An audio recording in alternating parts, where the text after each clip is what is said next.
Okay, Karl. This is a logical conundrum. To a certain extent, there's a little bit of lateral thinking because, but there is only one right answer. Now, the pressure here isn't to get this right.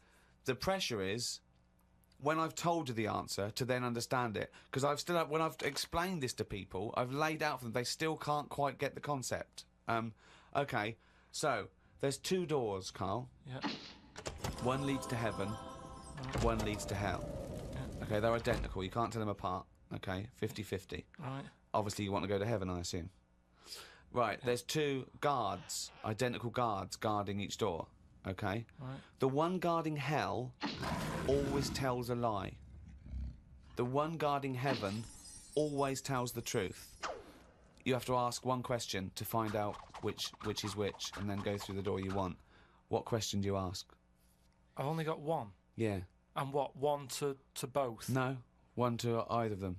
You don't know which one's which, though. So what question do you ask? Why can't I ask, like, both of them one? Because it's Because not the rules. are you can only ask one.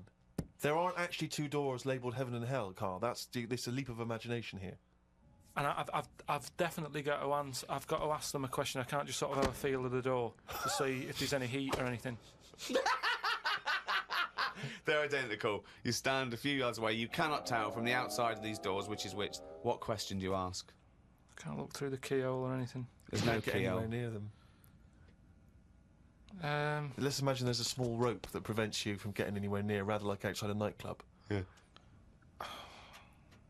So they stood there. Yeah. They both look the same. They're both smiling. Yeah. But one of them's not really smiling, really. He's trying to make me make a mistake, isn't he? Well, he's just going to lie when you ask him a question, if you ask him. So what's the point in asking a question? Do I know one of them's going to lie? Yeah. But would they be neighbours like this? Would they be that close? Why? I mean, we're not sure if these 2 guys get on. Because it's a logical... Well, I'll tell you the answer. No, I want to see if he can get it. He's almost there. No, he's not almost there. What am I thinking? So- No, hang on. Right, so you go up and you Yeah. go. Hang on. Well, look. Let's imagine that. Let's imagine Ricky and I are those 2 guys. Okay. Right. But we have to... well, me and Steve will decide which doors we're guarding, okay? Right. I'm... Look away, Karl. Okay, Right. then. So we've decided. Okay. One of us is guarding hell, and one of us is guarding heaven. Which question are you going to ask, and who are you going to ask it to? Right. I'll just say to you, Steve. I'll go. Got some post for God here. That's not a question. That's a statement. Right. You've got some posts for God here. No, that's not a question. Yeah, but maybe the question's coming. You got some posts for God here. Yeah. And it needs to be signed. It's not a question. Still not a question. No. Let So him finish. Maybe is God in? Because I need him to sign for this post. Is he in? Well, I can answer that as well if you want. Go on. He's in. He's behind my door. Do you want to answer it? Well, Yes. Do you he's in. want to get him? Just Well, no, you've only got one question. So you're asking Steve, is God in? What's the answer? Yes. Ask me. Yes. Look, lads. I'm just trying to do a job here. What am I going to do with this? Well, give it to me and I'll give it to God because he's behind my door. Steve? Yeah. Give it to me, and I'll take it into God because he's behind my door. You're an idiot. Let me tell you the answer. I'm guarding hell, by the way. I'm the devil. Steve's God, okay? So you asked me what Steve would say if you asked him what door he was guarding, and I'm going to lie. I know he'd say heaven, because he'd tell the truth, but I'm lying, so he'd say hell. So the question is, if I was to ask the other one what door he was guarding, what would he say? And whatever the person answers is the door they're guarding. Steve, what door are you looking after? Well, Heaven. yeah. Why should I believe you? Because you don't know. No, that doesn't work. Because you asked me the same, and I'd say heaven as well. Right, so who do I believe? This is where you use your gut feeling, though, isn't it? This is what life's... Well, as opposed to the pure logic that Ricky's just used. I just think, because there's a lot of questions in life where you don't know the answer, and you go, do you know what? I don't like the look of him. So... They're identical. Yeah, but they're still identical twins. You always get a little snidey one.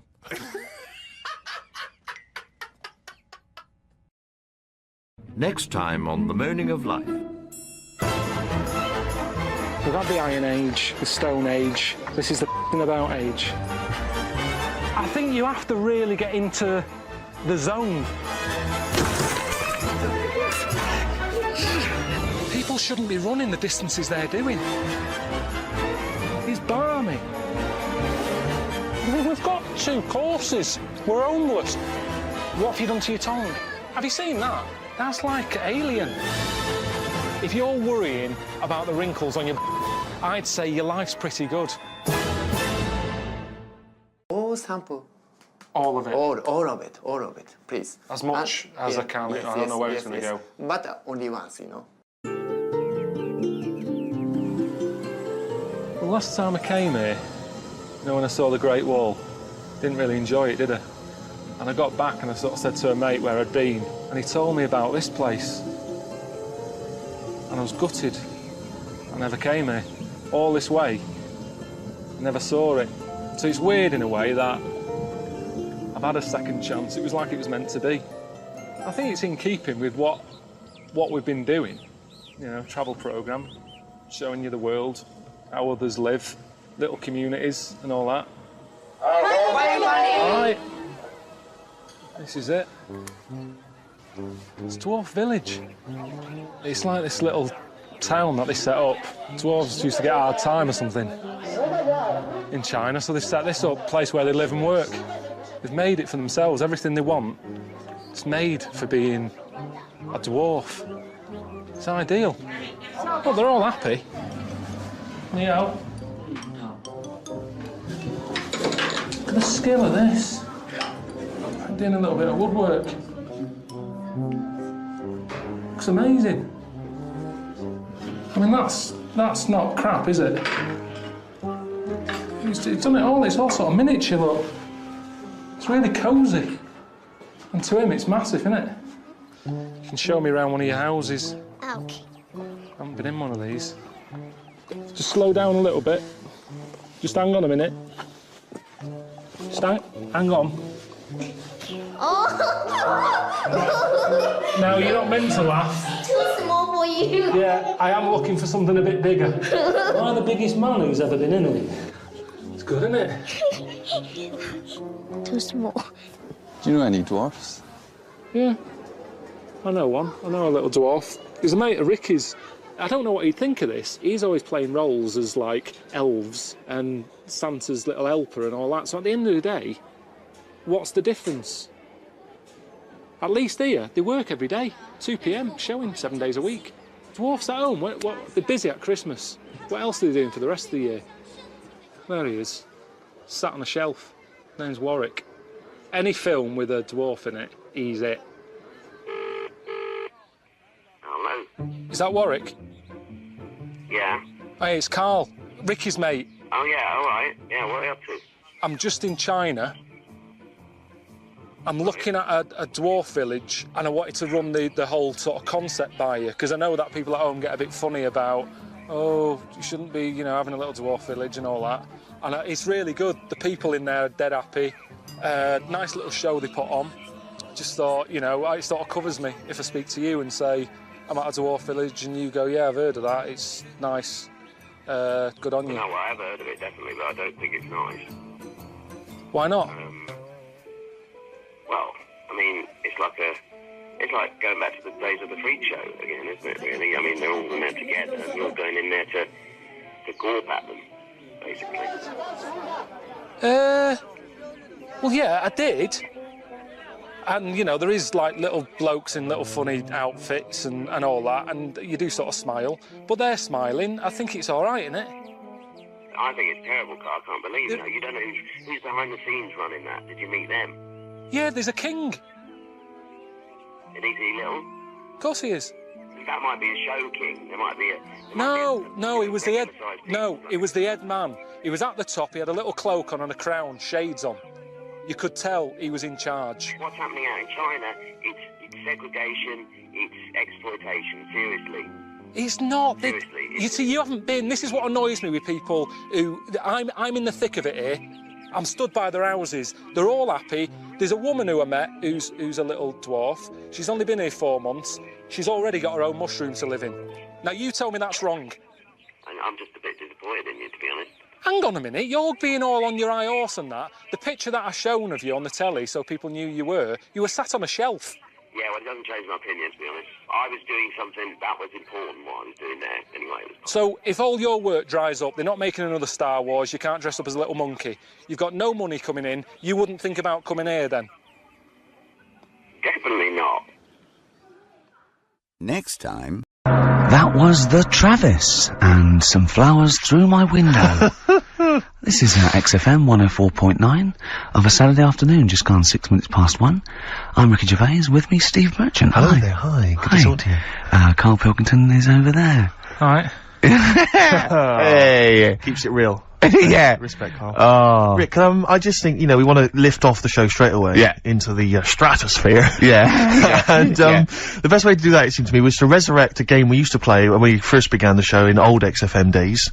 Do you remember the game? Do you remember the game Make Ricky Gervais Rub me hard. Rub you hard? No. No, that was only in the pilot. We never actually did that on live. Okay, right. No, it was the game Make Ricky Gervais Laugh. Oh, I remember, and we used to get people, Carl, you probably didn't hear it, we used to get people to sort of send in pictures and jokes and stuff. And if I could make Ricky laugh on air with those, he won a toffee. Things, then they won a gift of some kind. Yeah. Anyway, a lot of emails actually saying people love your laugh, Rick. So in a sense, we're giving the public what they want. They must be taking the mickey. But this is a picture I found in today's copy of The Sun, so if you're listening at home and you want to know what the picture looks like, rush out and buy a copy, only 40p. Yeah. And, are we sponsored by The Sun? We do White Van Man. Exactly. It amused me straight away, this, because bear in mind, right, it is one of the world's biggest rock stars. Okay. Just check out the face.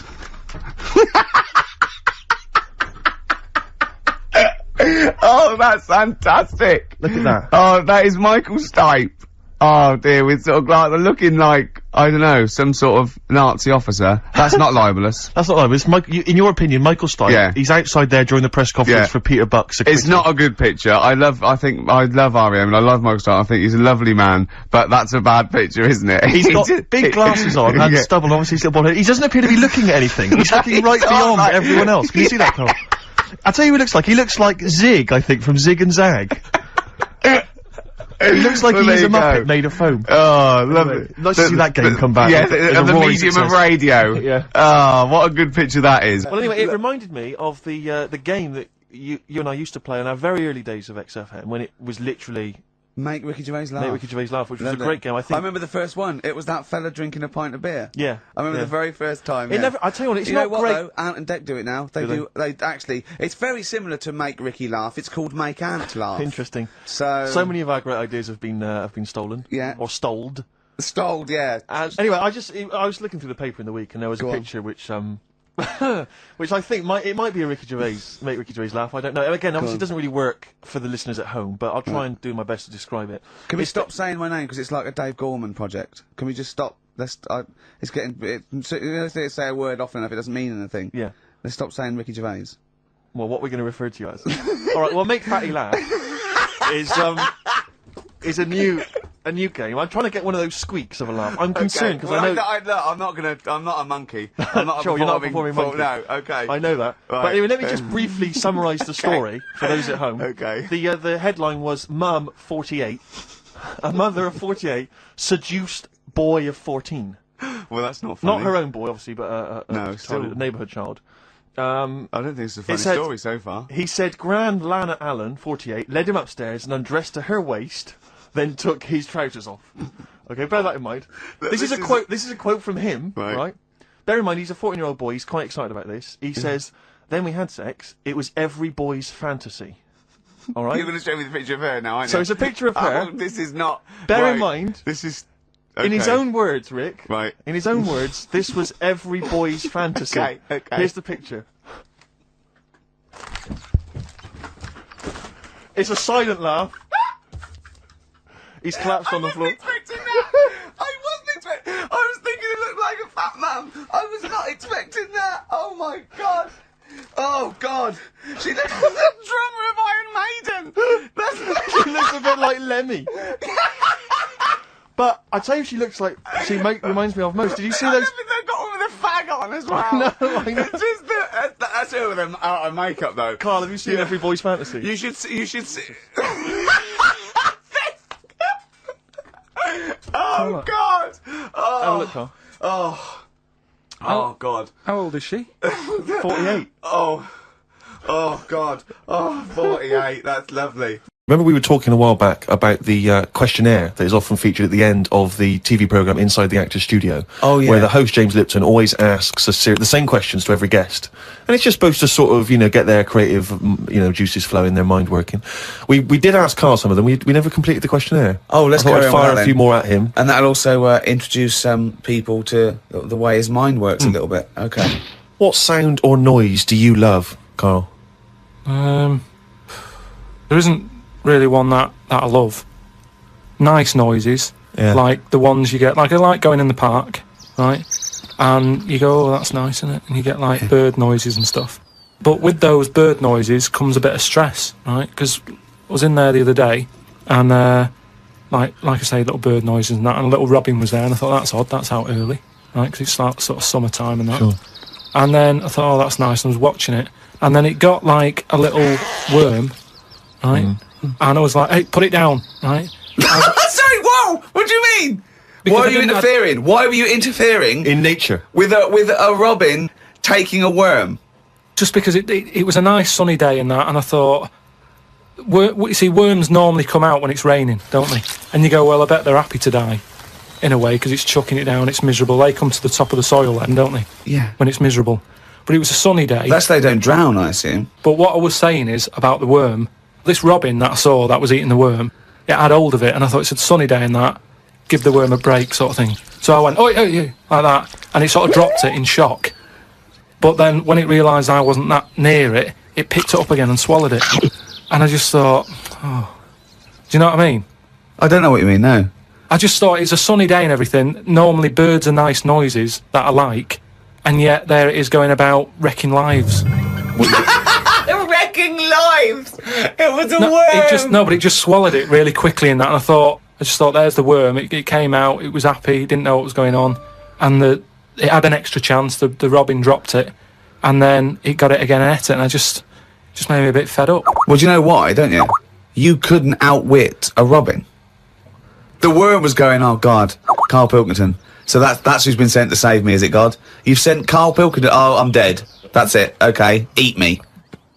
But all I'm saying is our bird noises are normally quite relaxing, but not for the worm. Unbelievable. That was one question. Do you know the other week when I came up with like a different idea of how we can sort of make the world run and that?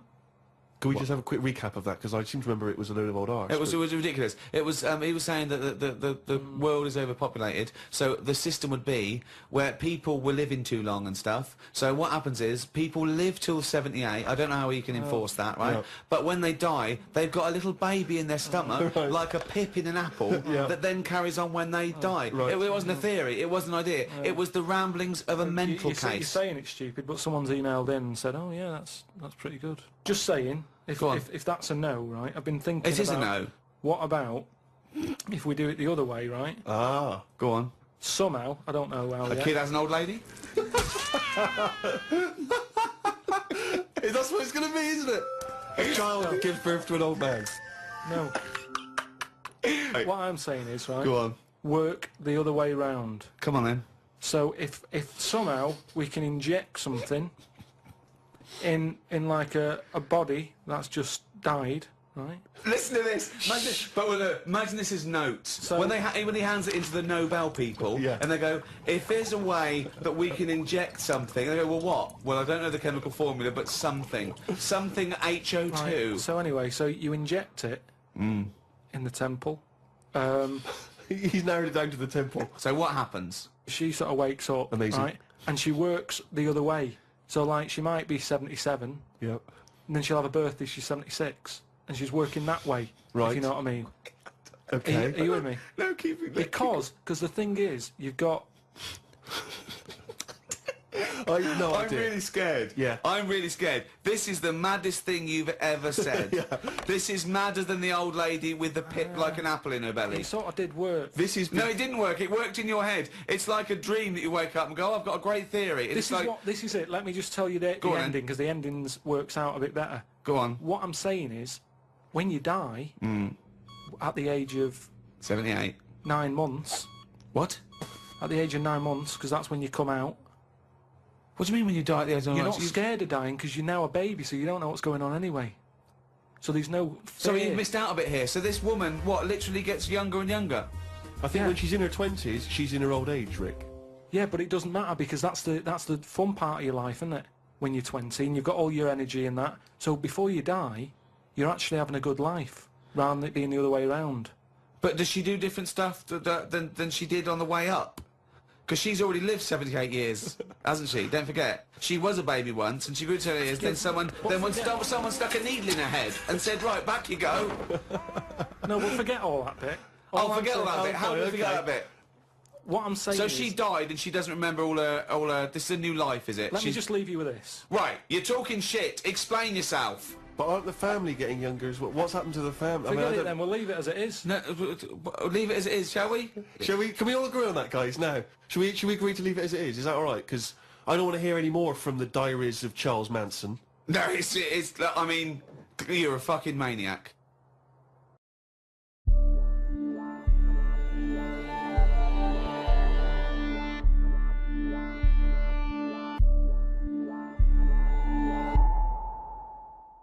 Ricky gave me my first break in the business by hiring me as his assistant when he worked on a radio station called XFM, yeah, I'm forever grateful for that, and a number of other reasons. Bought me a sandwich once. That sounded rude. No, like one of those stars who go, yeah, he gave my first break. Yeah, I had to do some things on the casting couch. Yeah, so that was how I got started. 23 was. Was I? What was I? 36 or something, wasn't I? I can't have been 23. I think you were. Yeah. Looked like a really gangly adolescent who just grew too quick and no one could do anything. 25. You weren't? Well, we known each other about 12 97, years. when were you born? 74. What does that mean then? All right, shut up. There you go. Boring.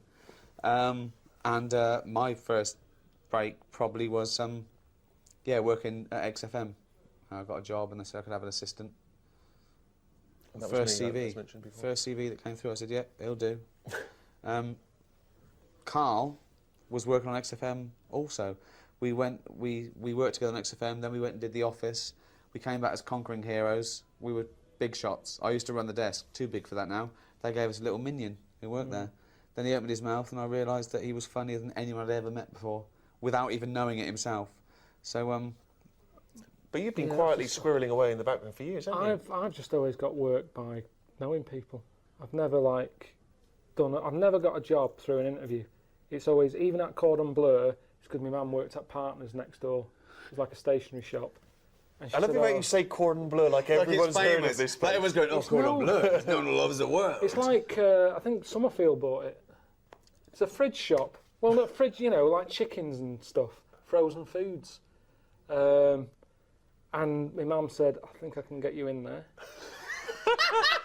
She was connected. She was like the Godfather. Like the mafia, yeah. I'll get you in Cordon Bleu. How? It's next door, isn't it? So, there's a notice in the window. People need it. Yeah. What are you thinking? I just go along and said, why, what's the intel? Just they said, need any idiot. I said, I've got one of them. Yeah. Went along there, got sacked, didn't you? So any advice really to any kind of aspiring people is know people. That's your advice. Definitely or what's next door? Where do you live? Where do you live? What do you want to do? Where do you live? Next to a chippy. Should be a fishmonger.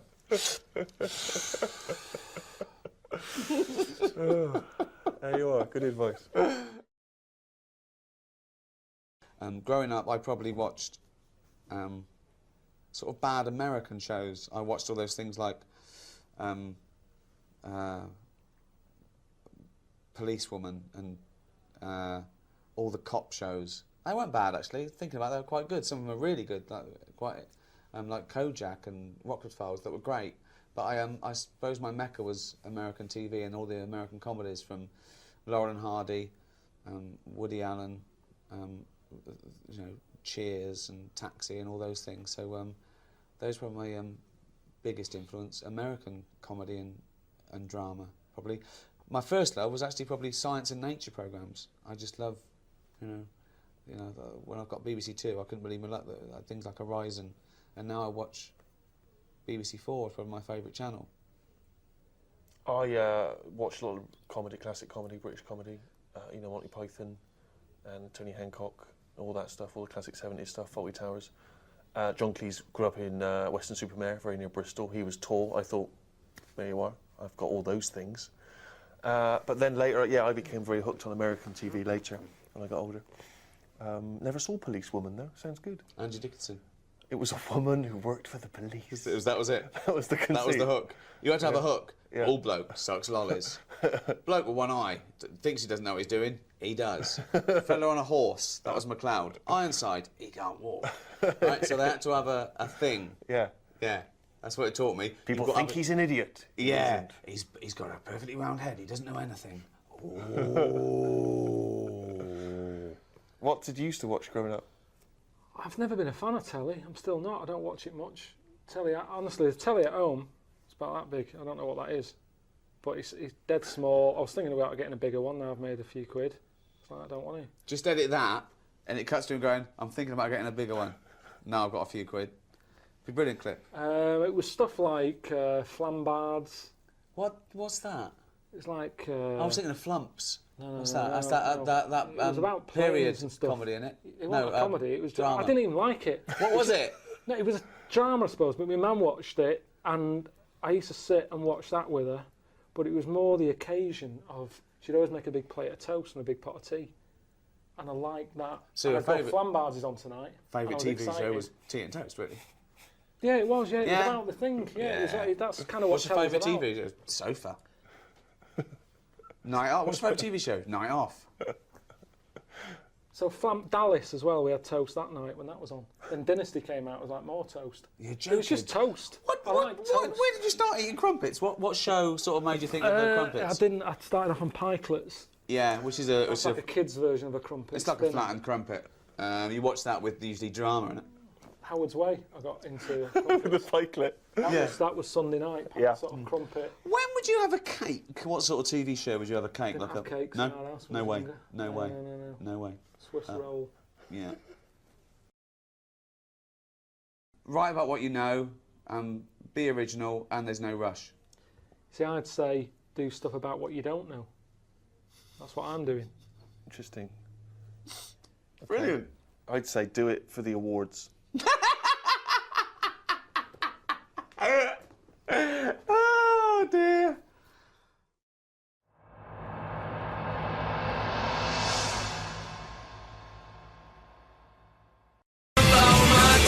The Kooks, and she moves in her own way. BBC DJ Radio 1. Please welcome to the show lovely Ricky Gervais, Stephen Merchant and Karl Pilkington. Hello. Hey. One person clapping. I was the lovely, wasn't I? Yeah. Or was that a communal lovely? It was a communal lovely for everyone. Okay, brilliant. No, I'm happy with that. We're all lovely. G-Man, I like the G-Man. Do you remember we were in before? Yeah. He's a good guy. G-Man. One of the good guys. One of the good dudes. Yeah. I'm glad. It wasn't live though, was it? Oh, we had a lot probably of fun. cut it all out, didn't he? All the good stuff. All the, A lot of it was cut out. Of Is that this live interview. now, Greg? We are absolutely live. So all the stuff cut out was probably that we talking about you don't play Gary Glitter anymore. There was various bits that were cut out, and I definitely haven't kept the whole interview for my personal collection at home. I definitely haven't done that. Why would that be a problem? I don't know. It's true. It's just an observation. Yeah. So, Ricky, you've been on this show. I've got to move on. You've been on this show a million times now. Welcome back again. Steve, this is your second go. Yep. But Karl, it's lovely to meet you. All right, how's it going? Really Is this good. for the thank you. webcam? This right. So just get how round that head is. Don't get behind the microphone. I've worked in radio, and you should never play up to what's going on in the studio. Yeah. Really? Think about the listener at home. Right. When have we ever done that or cared? And when has Radio 1 ever done that or cared? It's weird how now I'm back in a radio studio. That used to be my old job. I feel like I should be controlling a few things here. There's a few more people in here who don't need to be in here. How would you sort out the G-Man show then? What's disappointed you so far? Is there a bed playing under us at the moment? There is a bed, Get rid of that. You want to get rid of it? I think that annoys people, that. Okay. It's almost like saying what these people are saying now isn't worth hearing, so it's a little bit of music. That's definitely true. All right, put the music back on. So you want the music on or off? No, off. Okay. No, let's be interesting. Let's try and be interesting. Okay. Right, what else Go on would then. do? What else would you change?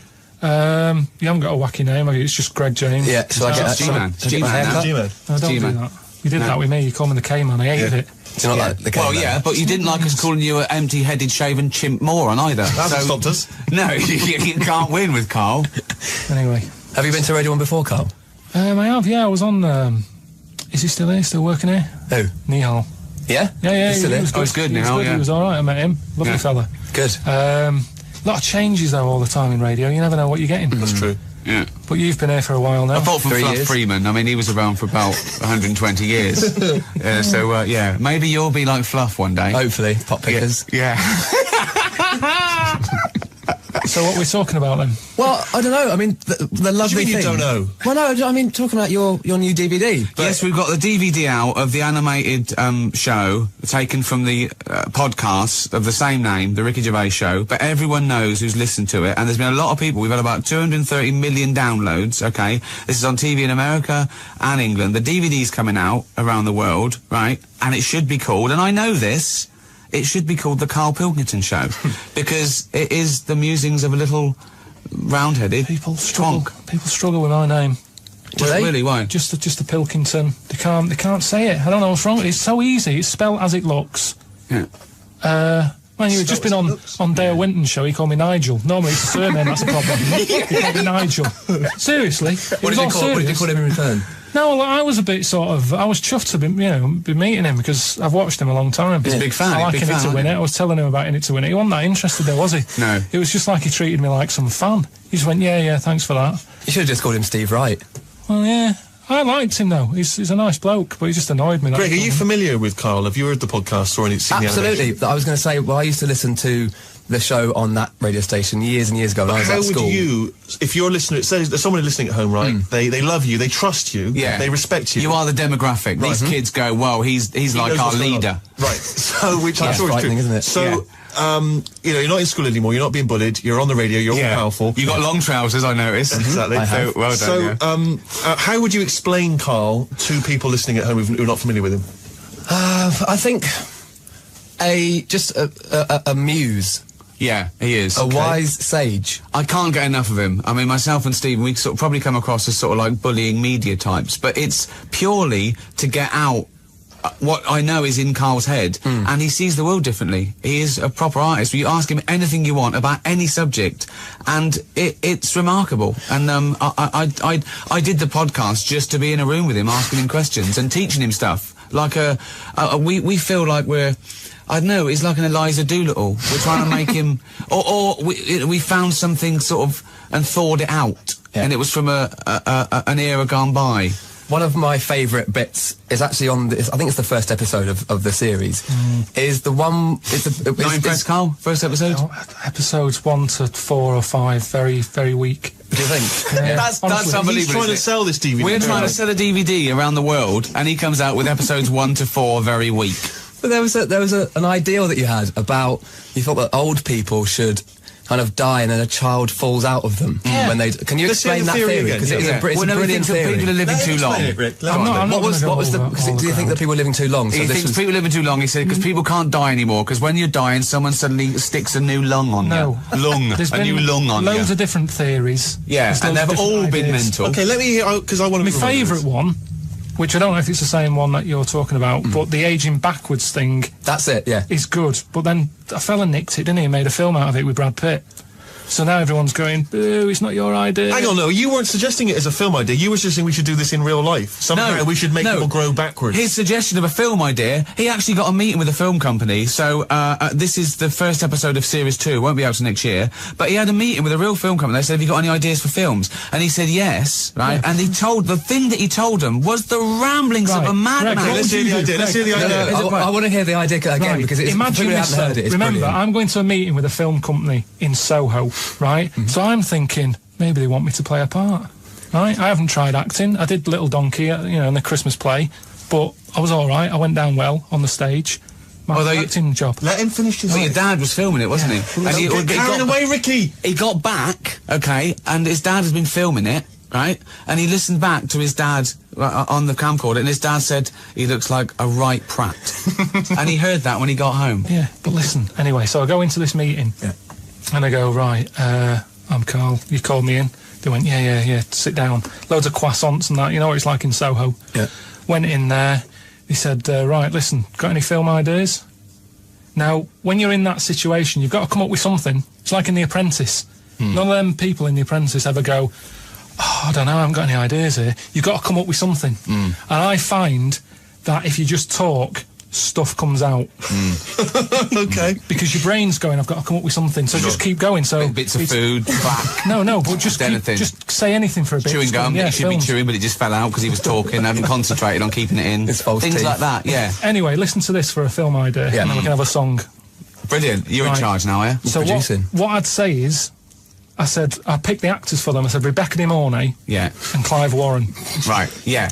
Right, so we pointed out that Clive Warren doesn't actually exist. Well, no, he means Clive Owen. Clive Warren's a former Radio 1 DJ. Brilliant. Well, he doesn't. That's probably why it's in my head. Yeah, That's why. Yeah, Rebecca De Mornay, who Steve pointed out, has not been on television or film for 15 years. Out of anyone you so could now he's pitched someone who doesn't exist and a woman who hasn't been on telly or what film would you for do? years. Pick someone who's in everything.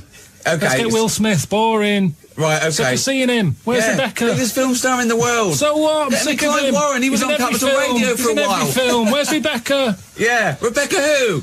In the morning. I don't know. Who's that? Shut up. I want to see Dangerous Dave Pearce in the movie. Let's have a song. This is Bass Hunter.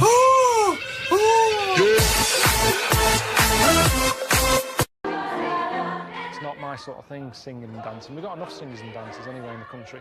Why we still have Pop Idol and X Factor? Everyone's singing. I mean, this is a school. Look at them. They're not doing English and maths. Piss arsing about, jumping to Van Halen. Where's the doctors? The plumbers? When I had a problem with my boiler, I had to wait 2 weeks because no plumbers about. If I need someone to come around and sing and dance, loads of them, but we've got enough.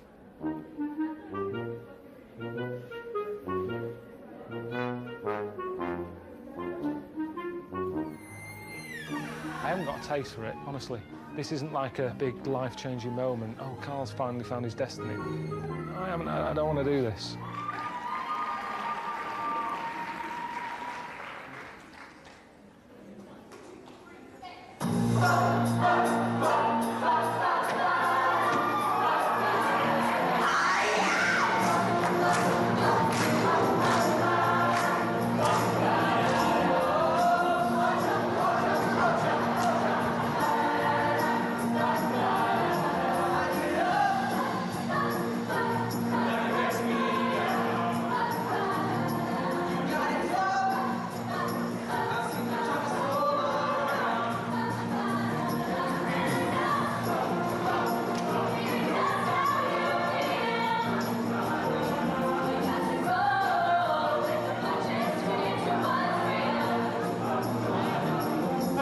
See you standing there with your back against the record machine. Ain't the worst you can see.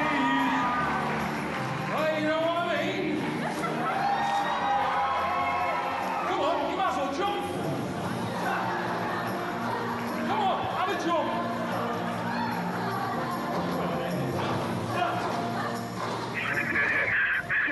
I can't imagine you singing. I've never been that embarrassed. Do you know how I always say to you that you give me anxiety dreams? I panic and stuff because of the things you set up. And that time when I had a dream about being in a toilet and you opened the door and there was a big audience looking at me having a shit. It was exactly the same feeling I had in my dream as that. I just wanted to wake up and for it to go away. It was shocking. And the weird thing about that dream, it's not particularly sort of Freudian or symbolic, right, as an anxiety dream, because I often open the door when you're having a shit to annoy you. That's true, actually. So, yeah. It's quite a justified dream. That's normal. Have a great time, man. I'll see you soon. All right. David Bowie, Slow Burn, yeah.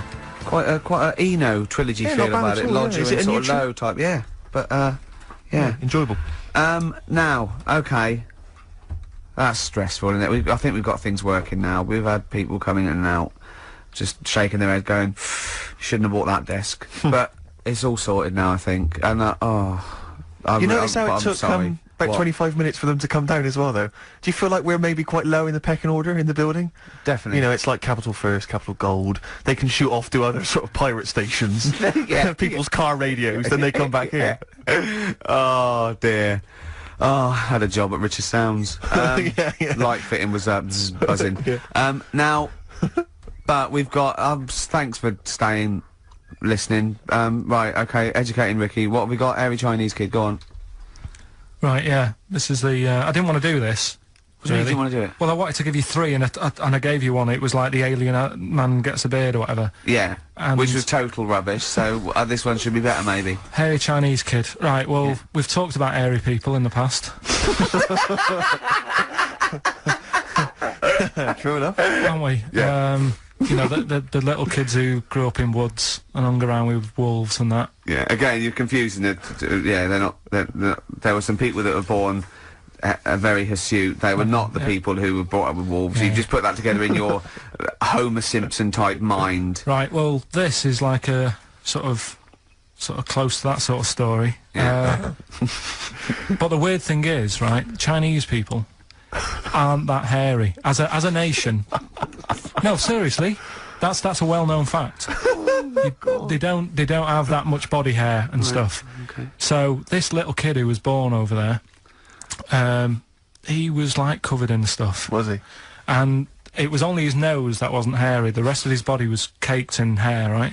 And his hair sort of... What sort of hair was it? Was thick, it... thick hair. No, what I mean is, was it sort of, like a pony's mane, so he just looked like an Ewok? You know what I mean? Just like hanging down sort of straight, dark hair. In the picture, it looked like... it grows from his eyebrow. It grows from his eyebrows quite thick. And then it just goes all the way over his head. You don't think it was just really long eyebrows that he'd done a comb over? No, it was all over his body. It had a picture of, like, his back and that. Yeah. And, had he styled it? Had he styled it at all? Did he have it in a quiff, or...? No, it was just hanging everywhere. all over him. Yeah. And they were like, you know, this is a bit weird. Happening in China, where we're not normally that hairy. That was the scientist speaking there. Yeah. And the local press and that were getting him down, calling him Monkey Boy and all this. Oh. And thinking Chinese press. But the doctor... Yeah. Oh. They're cruel, aren't they? It's like those game shows. Well, that's Japanese, isn't it? Yeah. That's cool. Yeah. And the doctor said... I was talking through all that time while we were just like talking to each other then. Because I turned round and I still saw he was talking. Go on. So anyway, the local press came in to see the hairy boy, the monkey boy. And they were like being tight, taking the mickey out of him, and the doctor said... throwing him nuts. Said he's only hairy. Said he's a healthy young kid. The only faults he's got is he's got a little bit of eczema and a boil. And he said everybody should just treat him the same, and I think he grew up a healthy kid.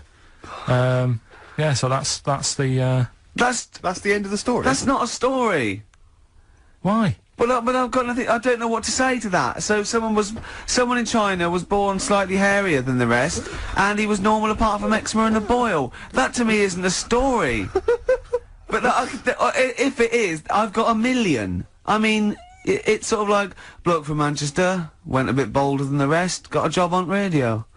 He was normal. I mean, that's not a story, is it? Do you know what I mean? All right, then.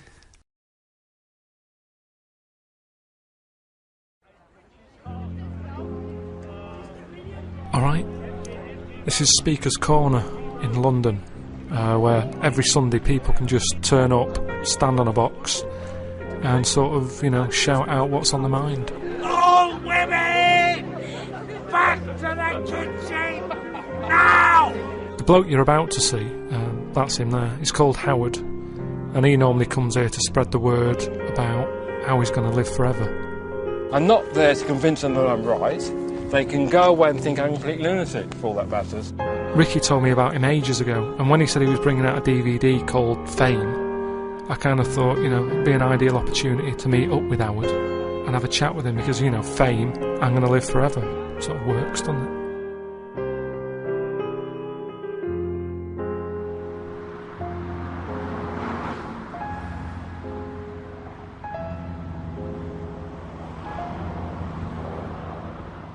met up with Howard at a park near his house one morning just before he was going off to Speaker's Corner. He started off by telling me how it all came about. Over a period of 16 years, from 1970 to 86, I discovered a process to stop the physical ageing process of the body. As I say, it took me about 16 years to work out. Now, what I discovered is that everybody's mind operates within a standard framework, and you go through the process of life everyone's familiar with. You know, you physically age and die. Well, I found a way, over a period of 4 years, I say from 82 to 86, approximately, where it's possible to pull one's mind out of the standard framework into an alternative framework, and within that alternative framework, the physical body doesn't age. But have I got this as well, or is this just unique to you? It's unique to me, yes. So even though you're telling me I couldn't... No, there's certain laws operating in the universe that only allow one person to work it out, so it only applies to me, so it's not transferable. Because often people get disappointed, but they don't seem to realise that that is the situation. Well, do they feel like you're just showing off then? Because in a way it's kind of like, look what I've got. Yeah, that's true, but I try to explain to them, if they can see it, that I'm not actually showing off.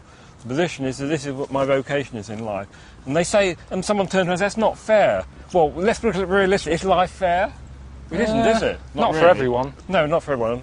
It's not really fair. That's the situation. I can't alter the laws of the universe. So it's not my fault. It's not blaming me. Would that annoy you if there was someone? If I said, Howard, the reason I'm seeing you is because I've got the same thing? You know, as far as I'm concerned, it's not possible. As I said, certain laws operating in the universe only allow one person to work it out. Of course, someone's going to ask me... But who's made that rule? Yeah, well, that's it. Well, that's where it stops. It's difficult to go into that. So, it's difficult to explain that. The other thing is, if there was another one, people would sort of try and pair you off, wouldn't they? They'd say, oh, you can live together forever. But that wouldn't be the best thing, would it? Because you'd be sick of each other.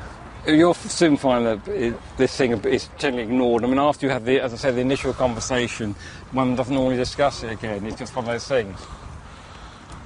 So you don't bring it up in other bits when it comes to like insurance and stuff like that? Oh no, forget about all that. You just leave it because it's just too complicated? No, there's no point in mentioning it. That'd be what I call inappropriate.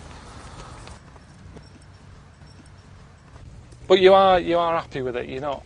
Yeah, I've adjusted. In life you have to adjust to things, don't you? Whatever happens, you know what's going to happen. I mean, one hope it doesn't happen to you, but you could one day have an accident, or you lose an arm. Well, it's terrible to start off with, but after a while you have to adjust, because some people in a situation like that might get very bitter for the rest of their life. Yeah. So it's understandable, though, isn't it? Yeah, it's understandable if they do. That's not a very good analogy there. But what about you? You know, you sort of living forever, though. You could still lose an arm or a leg, couldn't you? Well, no, I'm protected by the spirit world. That sort of situation won't occur. What? No harm at all?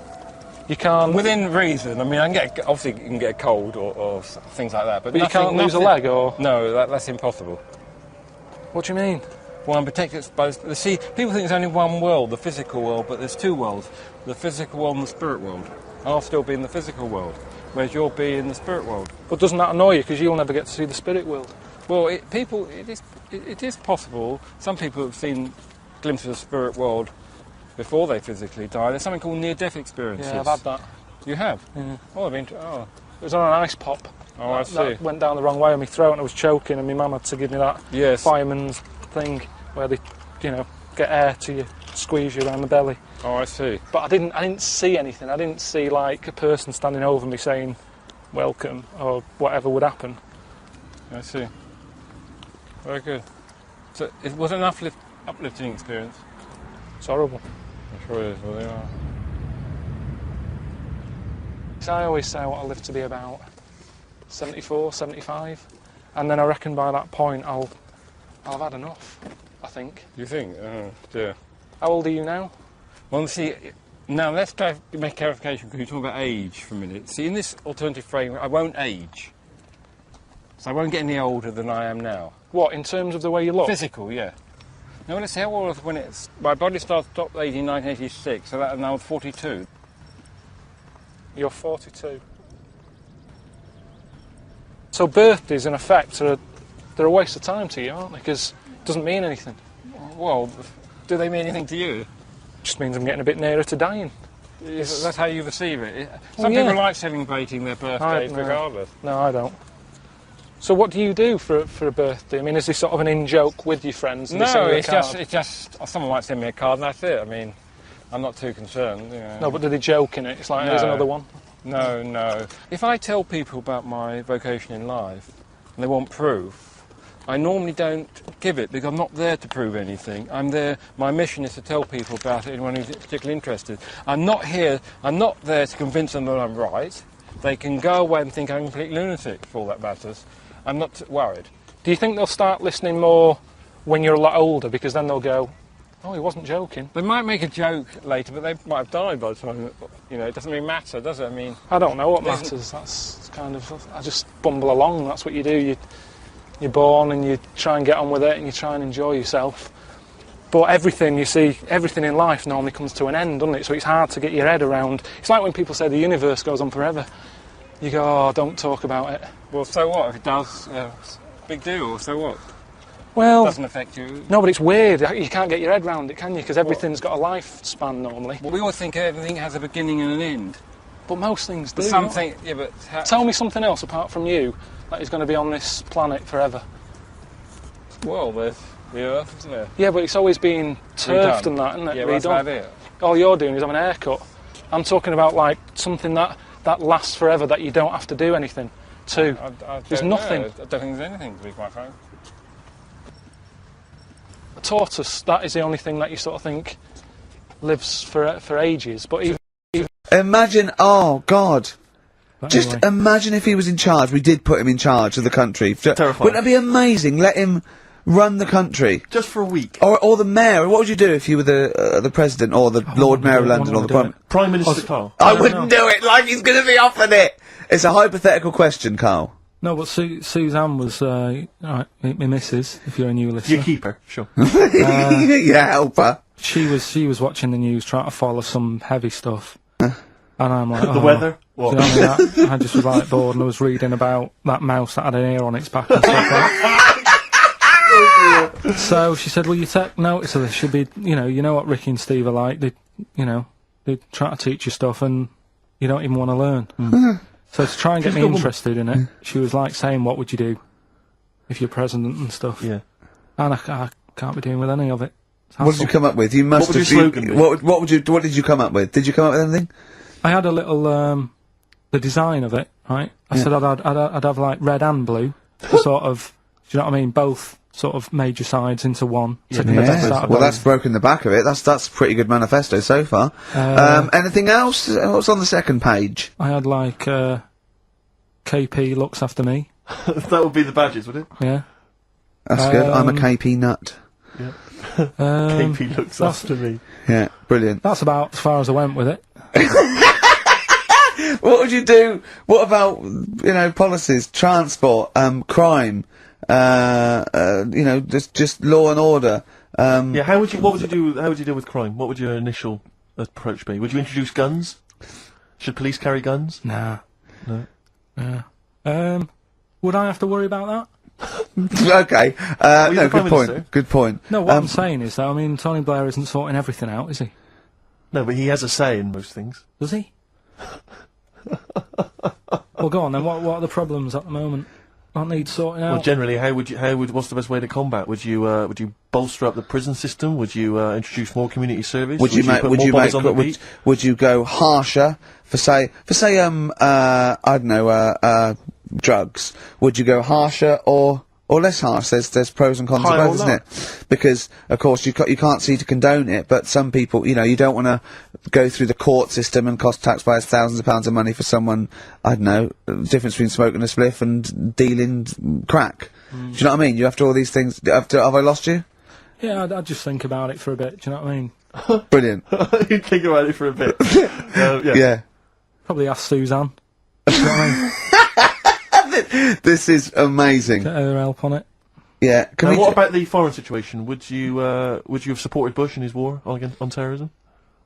You're aware of this war that we had recently? Yeah. Sure. I mean, if I was new, though, couldn't I just say, look, new slate, do you know what I mean? Let's start again. Yeah, right. of course you can.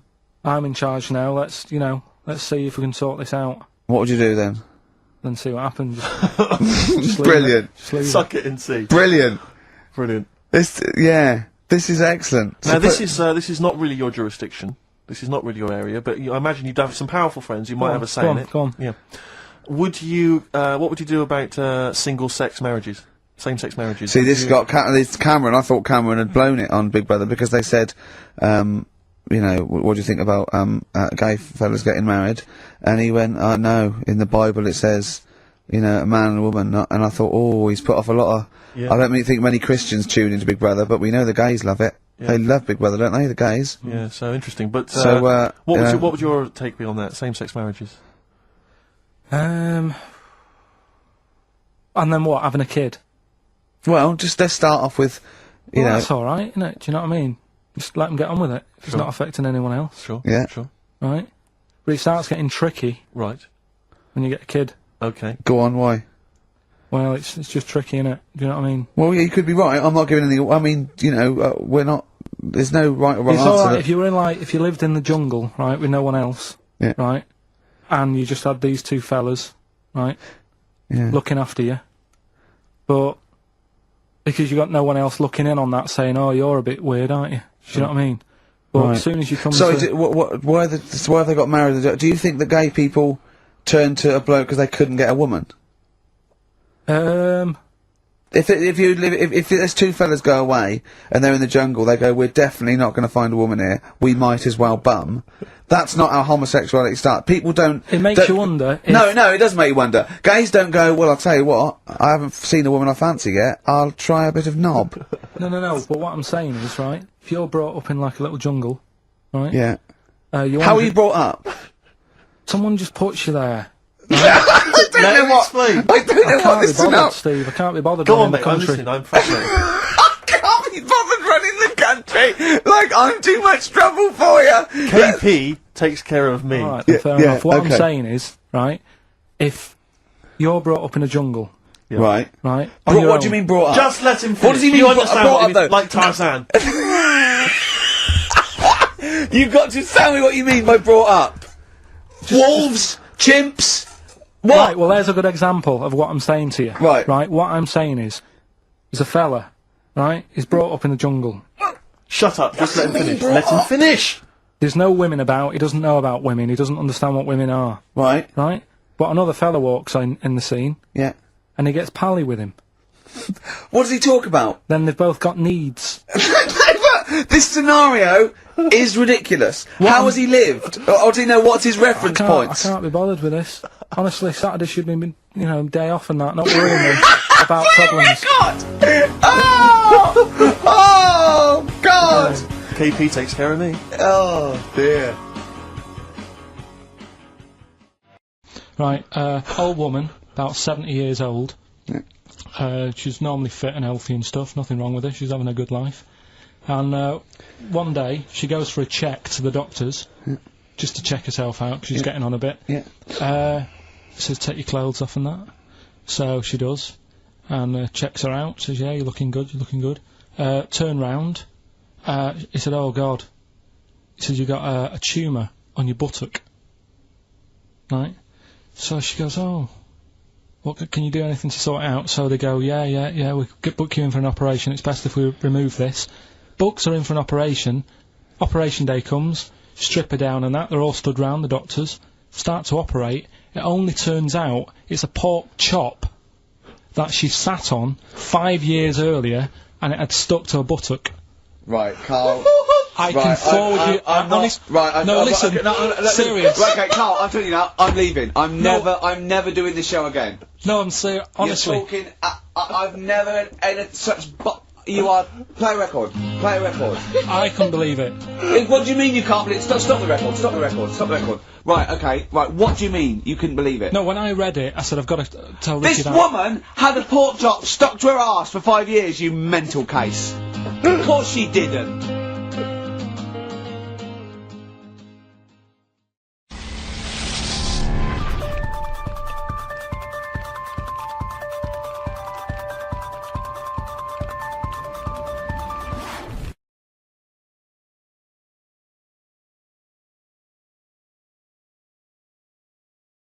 What would you do, right? If you run a business, right, your business could go under, right? It snows a bit. You've got 10 employees. You're paying them well, and they go, I can't come in today, Carl. It's a bit icy.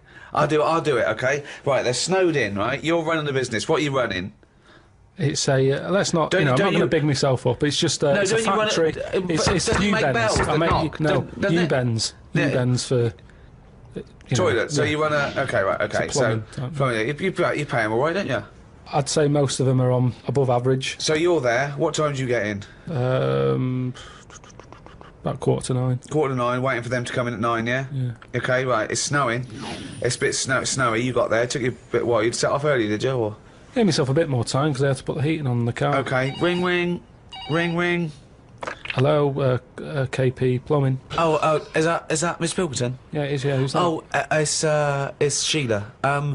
Listen. Sheila, shouldn't you be here by now? Yeah, no. I was going to set off. Well, we'll set off now. Stop wasting time. We've got a big order on. No, I know. We're all on a bonus here if we get this done. I'll see you in 10 minutes, shall I? I can't make it. What? I can't make it. Why not? The car won't start and it's slippy on the drive. I just can't get out. Get the transport. I'll see you in. I'll give you 20 minutes. All right. Don't worry about it. Thanks for calling. I'll see you in a bit. I'm also scared of the ice. I'm scared of the ice. I'm not gonna come in today. It's dangerous. So what are you gonna do? Well, I'm gonna wait until the ice and snow goes away, and then I'm gonna come in. But they're predicting it's going to be about 2 weeks before they clear all this. I can't really travel in this. It's a bit dangerous. Well, I'll tell you what. You stay at home. I'll replace you.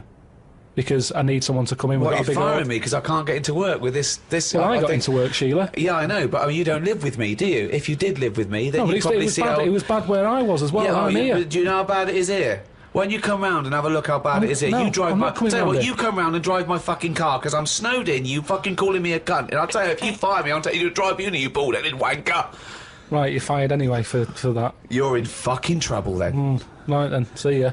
Right, and then she's done with. She's weak anyway. Ring, ring. Ring, ring. KP Plumbing. Hiya, is that, Miss Pilkington? Yeah, it is, yeah. Hi, it's Bob here. Bob. Yeah, bit of trouble, my area, it's absolutely snowing, it's possible, no one's getting out. I live near Sheila, Bob, listen, Sheila's just been on, she's saying she can't get in either. She can't, I've just seen her out there trying to dig her car out, and she's really tried hard to get to work, but she can't do it, because she's not very rich, and her car doesn't work, she hasn't got the right tyres. And there's no public transport, they've cancelled those. Wrong snow on this country. I'm not going to make it in today, son, so, I'll see you tomorrow, right, boy? Well, no, you're saying you'll see me tomorrow. Yeah. But you'll probably call up tomorrow with the same thing. Well, only if it's snowing still. Now, listen, it might not I can't run a business like this, Bob. Yeah, it's not my fault, is it, really? So go round to Sheila's and like, slag me off if you want. But I'll tell you what, you're not coming back here. Oh. Fuck off. One chance. Give them one chance. Oh. Well, you didn't even give them one chance. No, because they've done it before.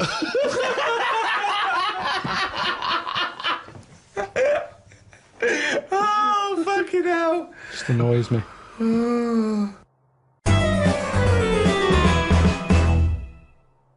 I went to, what's her name? Harley Street. I went for a checkup. And, like a medical. Posh, you know Harley Street, it's like, it's the top doctors, isn't it? I've never been before. Yeah. All posh buildings and that. Went up to the counter. I said, I see the doctor. They said, name, yeah. Give us 10 minutes, go and wait in the waiting room. Dead posh waiting room. Dead fancy. Big leather furniture and that. Yep. Loads of magazines. I mean, like a newsagent's. Yep. In the middle of the room on a table. Loads of them. So I'm looking through, and there's the top quality ones, your Esquire, GQ, Classy, Yacht Weekly, all that. Country Life. Boys. Boys? There's one there, yeah. Boys. What's that? Right, lifted up like the one on top of it, and it's like Boys with a Z. Two fellas stood there, looking sort of Italian looking. Yeah. Right. Dungarees on. No shirt though. No shirt, just dungarees sort of unbuttoned, hanging down a little bit. Sure. So no one else is about. I'm never going to buy a magazine like that. You're going to tell us you looked through a magazine? I had a little look, just because I thought, like I say, it's one chance. You're always looking to learn, aren't you? You're always looking to learn. Yeah. Always open, there might have been something in there that I go, right, I get it now, I understand why they like doing that or whatever. Yeah. Right. So she said I was going to, 10-minute wait, I can have a quick flick through. Picked it up, had a look. Still none the wiser. Why? Well, what did you see when you opened it up? Just loads of. I mean, like I've said to you before about, I don't know why they like looking at knobs when they've got one of their own. Right. There's no right. surprises there. You're not going to go. Oh, that's Sure, that's yeah. nice. Some had like car oil on the face. Knob out. Yeah. There was someone sat on like one of them square things of hay. Oh yeah, a Sat bale. there, like sort of sat on it, straddling it. Yeah, that must have been uncomfortable. Again, knob out. Yeah, just looking like it's normal. That's Sort of crazy. like No that. farmer walks around like that. What was the other one? There was motorbike. They always like them. Yeah. No, I'm going through and then like the content is all puns. Right. Everything was to do with knob.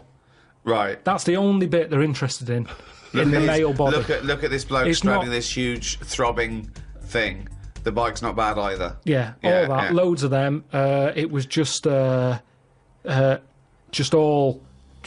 cock. Just 100%. Like let's just talk about the knob. That's a good name for a gay magazine. 100% cock. 100% cock. Did it not at any moment sort of maybe slightly unnerve you that the doctor might come in and see you reading boys? No, because I wasn't. What about if I walked through? Because I remember once when you were in hospital about to have a tube going down your knob and you were sitting in your pants with stockings on and I walked through and you were horrified. So what if I'd have walked in then and went, Yeah, Carl, what are you I doing? would have just said, look at this.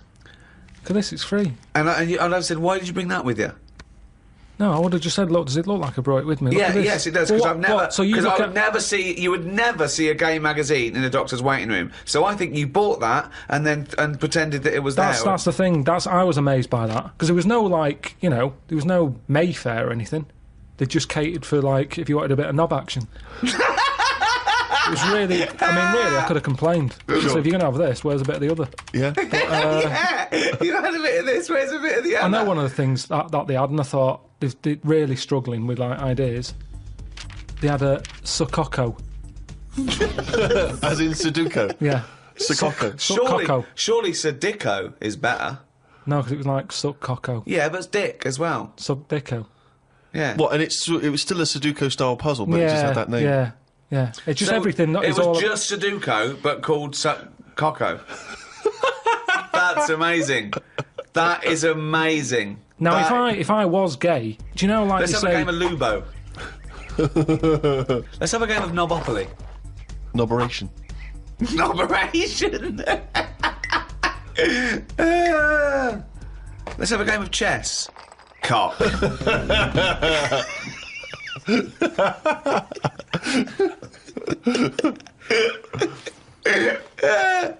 Let's have a game of fuckaroo. Well, that works for either sex. Yeah, that's true. That's how we spend our Okay then, Christmases. fuck a poo. Oh, God.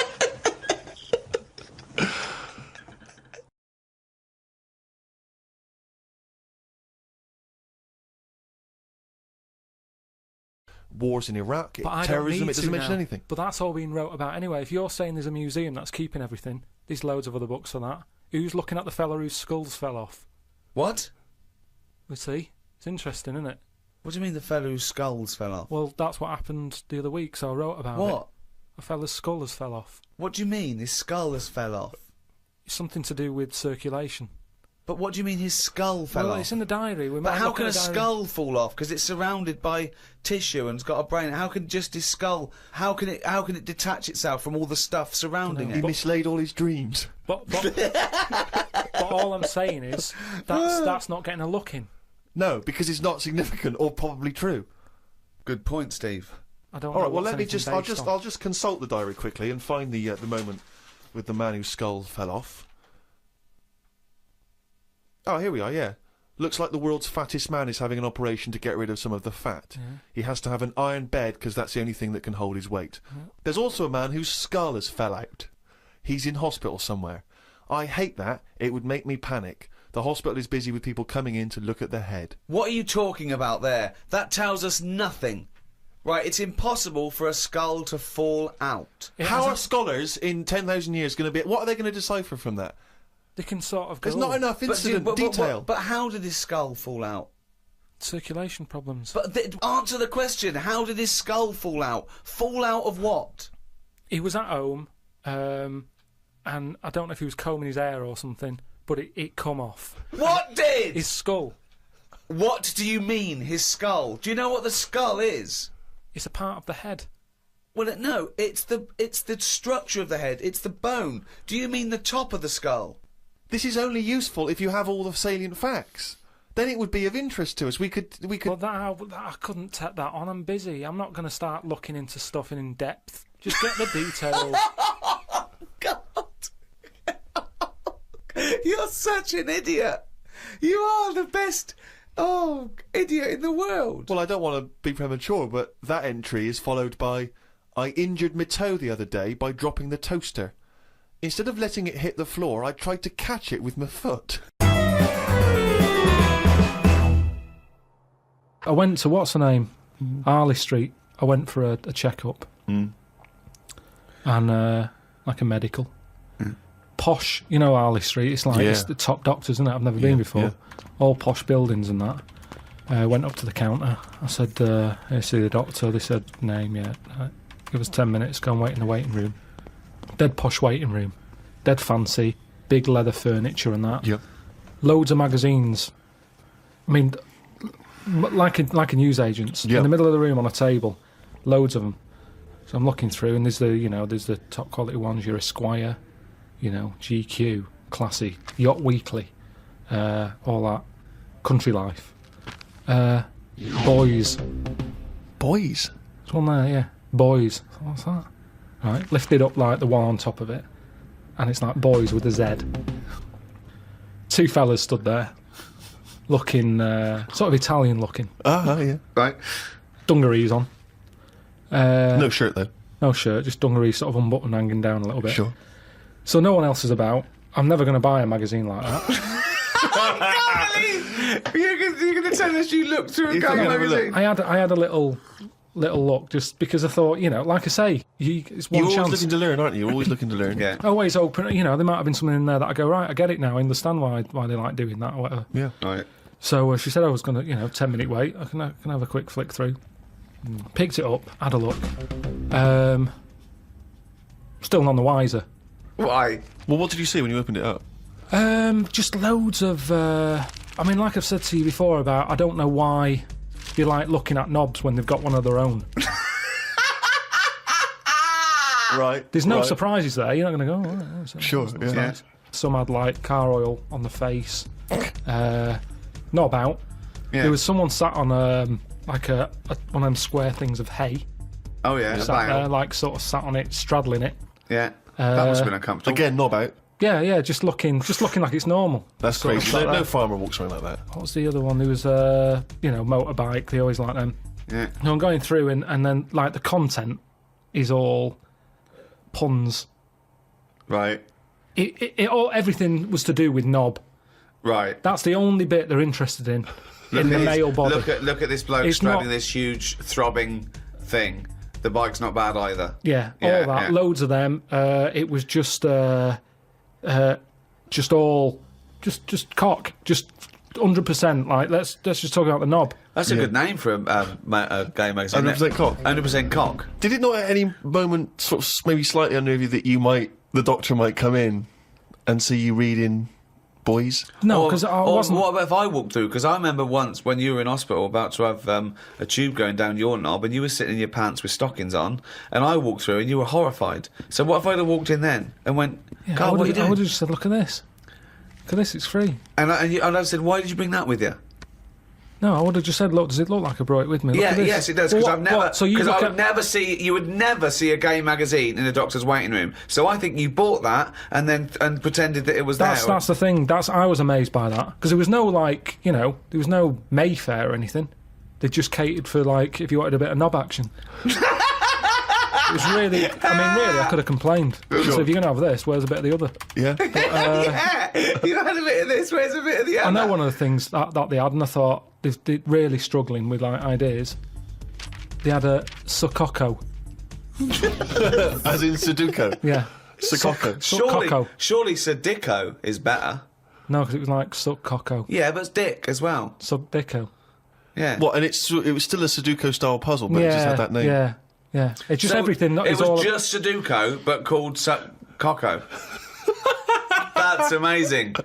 That is amazing. Now, if I was gay, do you know, like Let's you have say... a game of Lubo. Let's have a game of Knobopoly. Knoberation. Knoberation! Let's have a game of chess. Cock.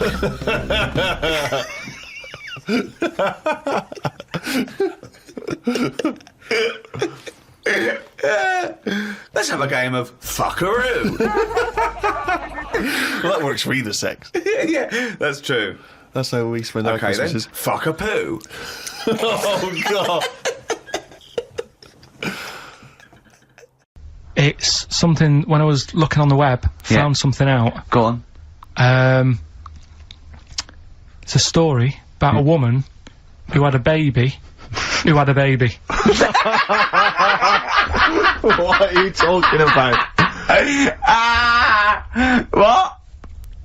A woman who had a baby who was having a baby.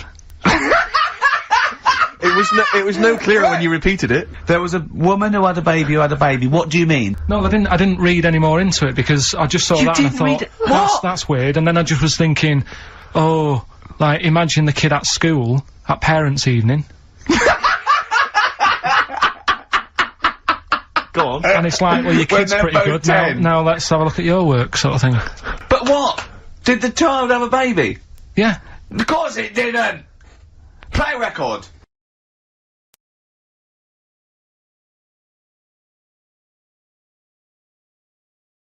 An Idiot Abroad, coming this January to Science Channel. An Idiot Abroad is a game changer for us. It's smart, has genuine information about culture and the wonders of the world, and it brings humor to our network. The 8-episode docuseries follows the grandest practical joke turned social experiment we've seen in a very long time. It features Ricky Gervais and Stephen Merchant, the Emmy Award-winning geniuses behind The Office, Extra, and many other incredible projects, and their friend, Karl Pilkington. I think Karl sees things very different to the rest of us. He's a true artist. He sees the world differently. He does investigate. He does do what science does. He says why, how, without prejudice as well. And I think that's what's nice, and that can be provocative, but you've got to realise... Sorry, I've got to stop you, mate, because the little earpiece has come off in his ear. He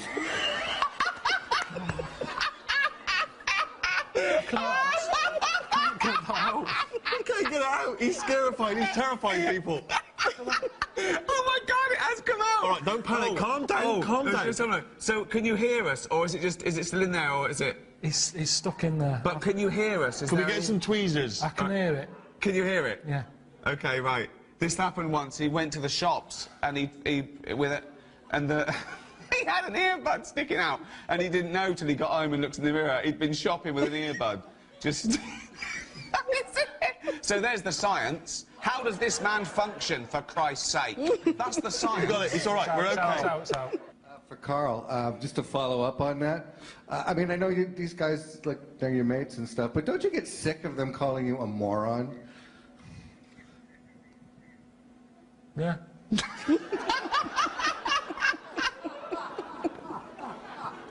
Do you think of yourself as a moron? Does my head in. But... no, and I think when people watch the programme, they'll realise that I'm not a div.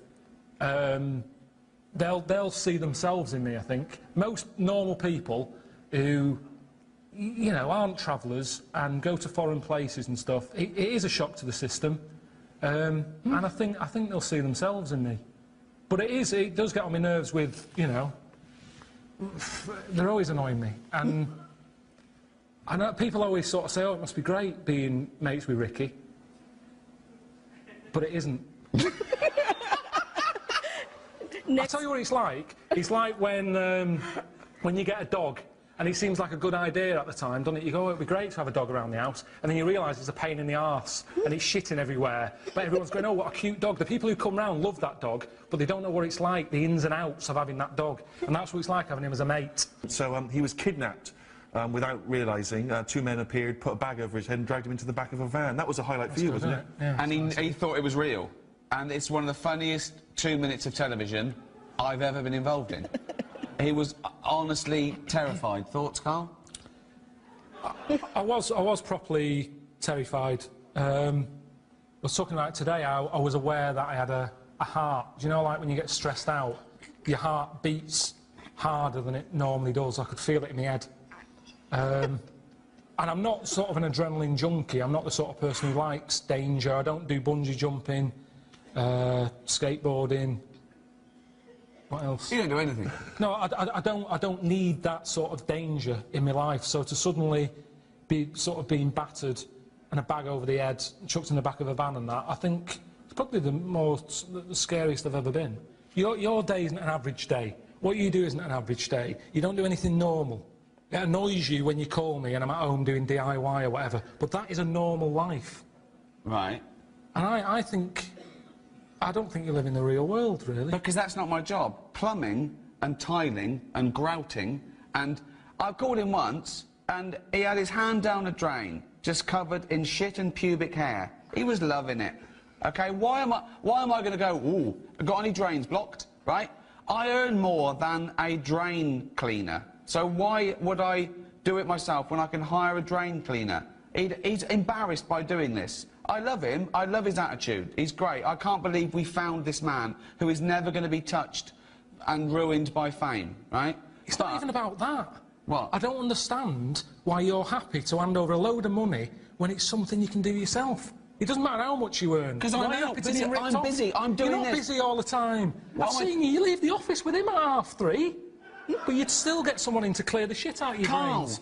Because we're intense, we work for 3 hours, and we're geniuses. They said it earlier. They said that. We're geniuses. Einstein didn't put his hand down bogs. Can I just ask, the person who asked the question, I couldn't hear your name because there's a lot of noise and delay and everything. Do you put your hand down the drain and clear your own shit out, or do you pay for someone to do it? I know the answer. What was the answer? She calls her managers, the maintenance people. She does not do it. Manager? Apartment manager. Like her building manager, not the bloke who's her boss at work.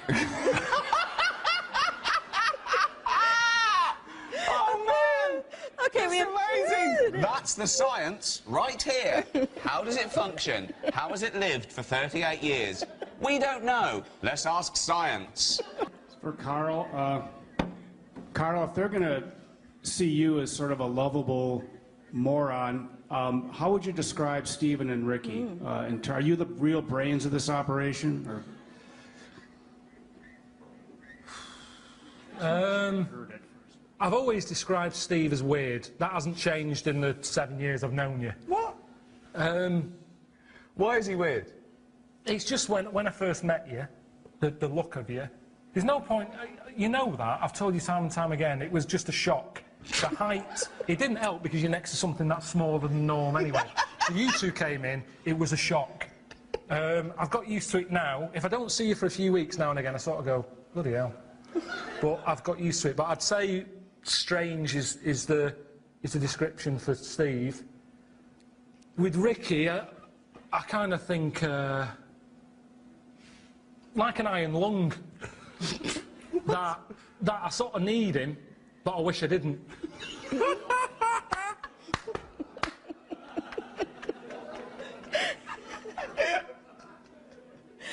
Ricky, Karl, Steve, thank you so much for being here today.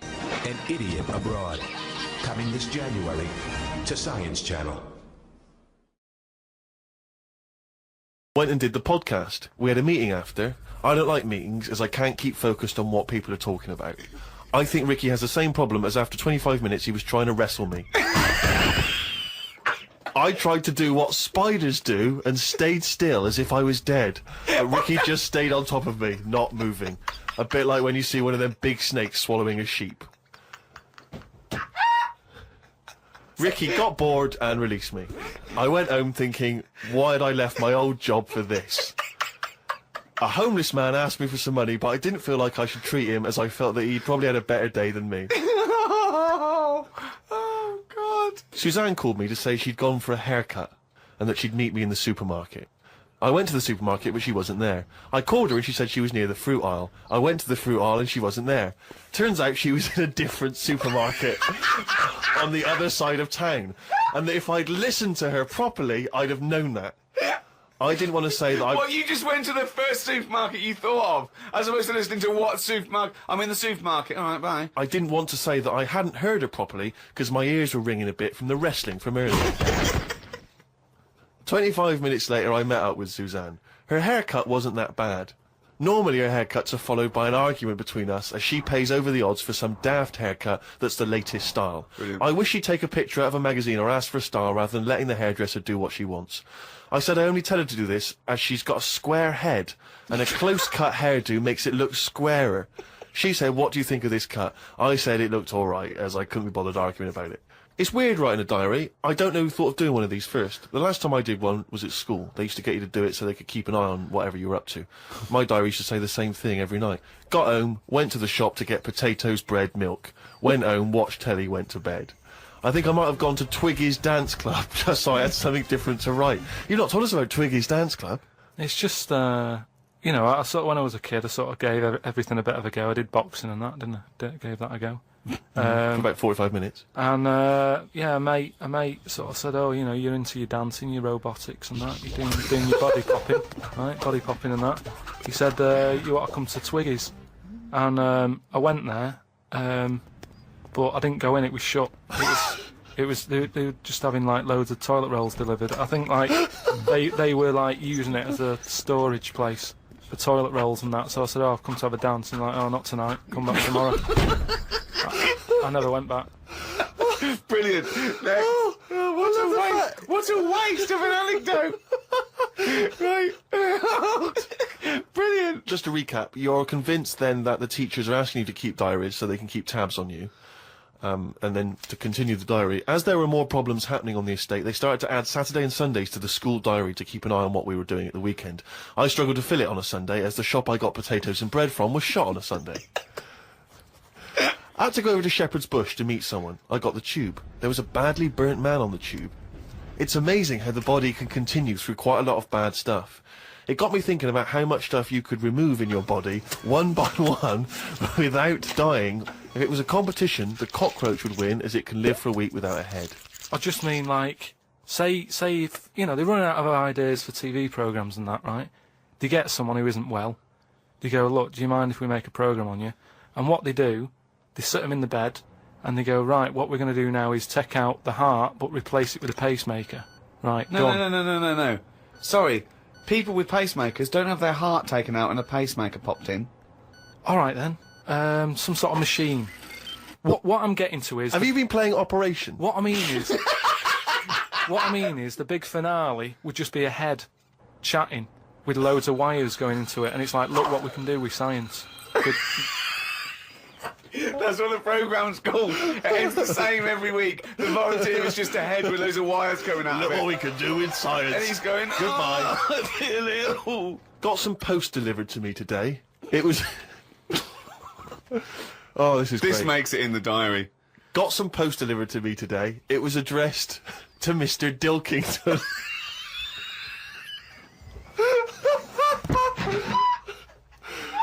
I don't know why that's so funny. Oh, God. I got some post delivered to me today. It was addressed to Mr. Dilkington. I opened it, and the first sentence read, Dear Mr. K. Dilkington, you're one of our most valuable customers. I put it in the bin. Thought I would learn some new words, as Steve always says I don't use enough different words.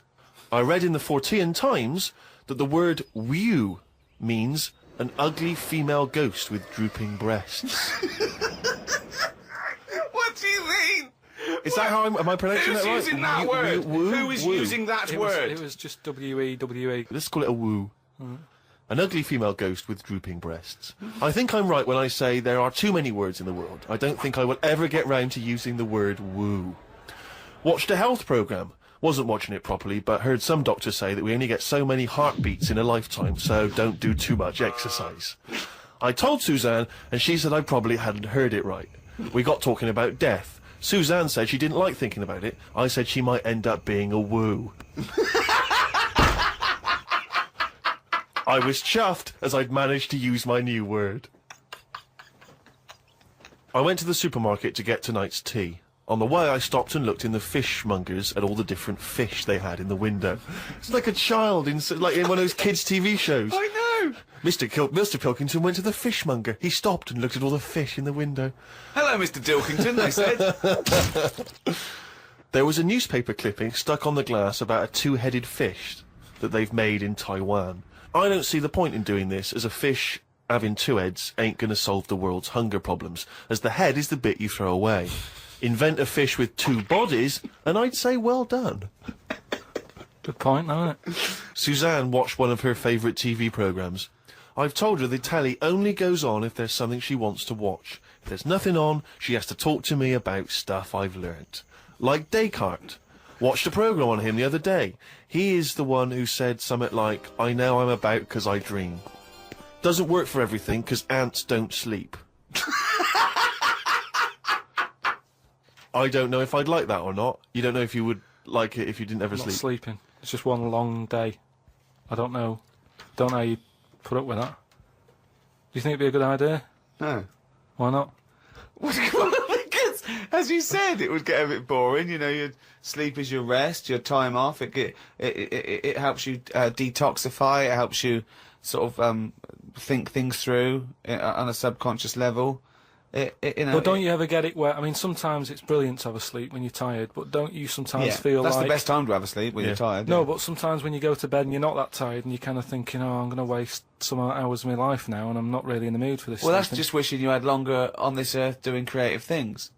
I mean, if you didn't have to sleep, you could spend more time talking to a tortoise and going to the toffee shop.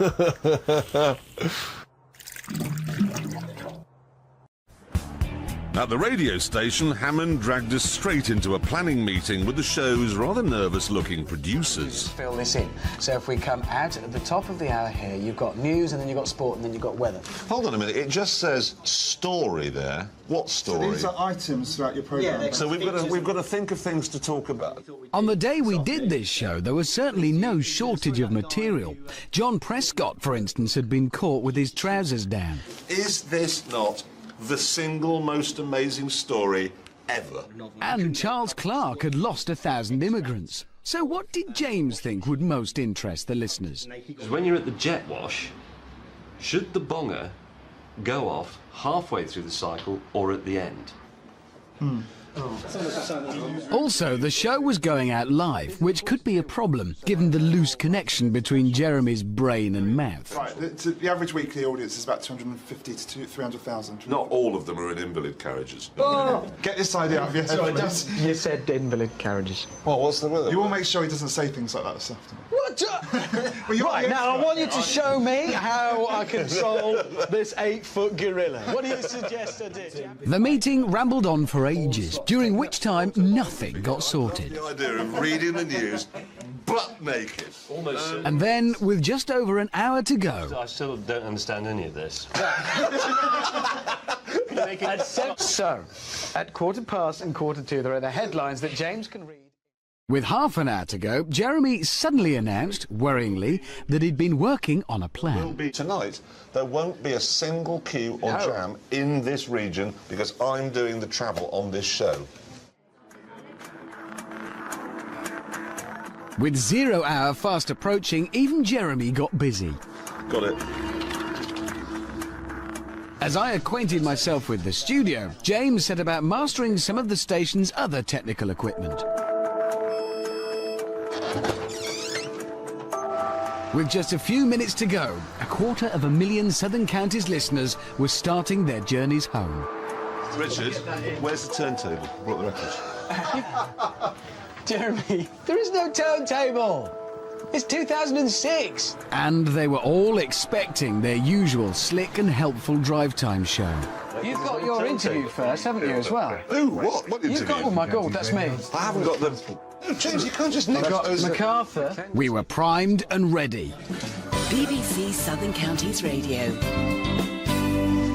Good luck, everybody. Going to the bank holiday Monday. Here we go. Southern Counties Radio, I'm Alina Jenkins.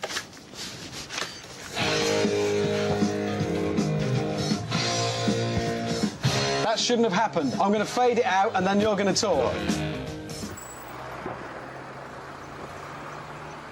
Right.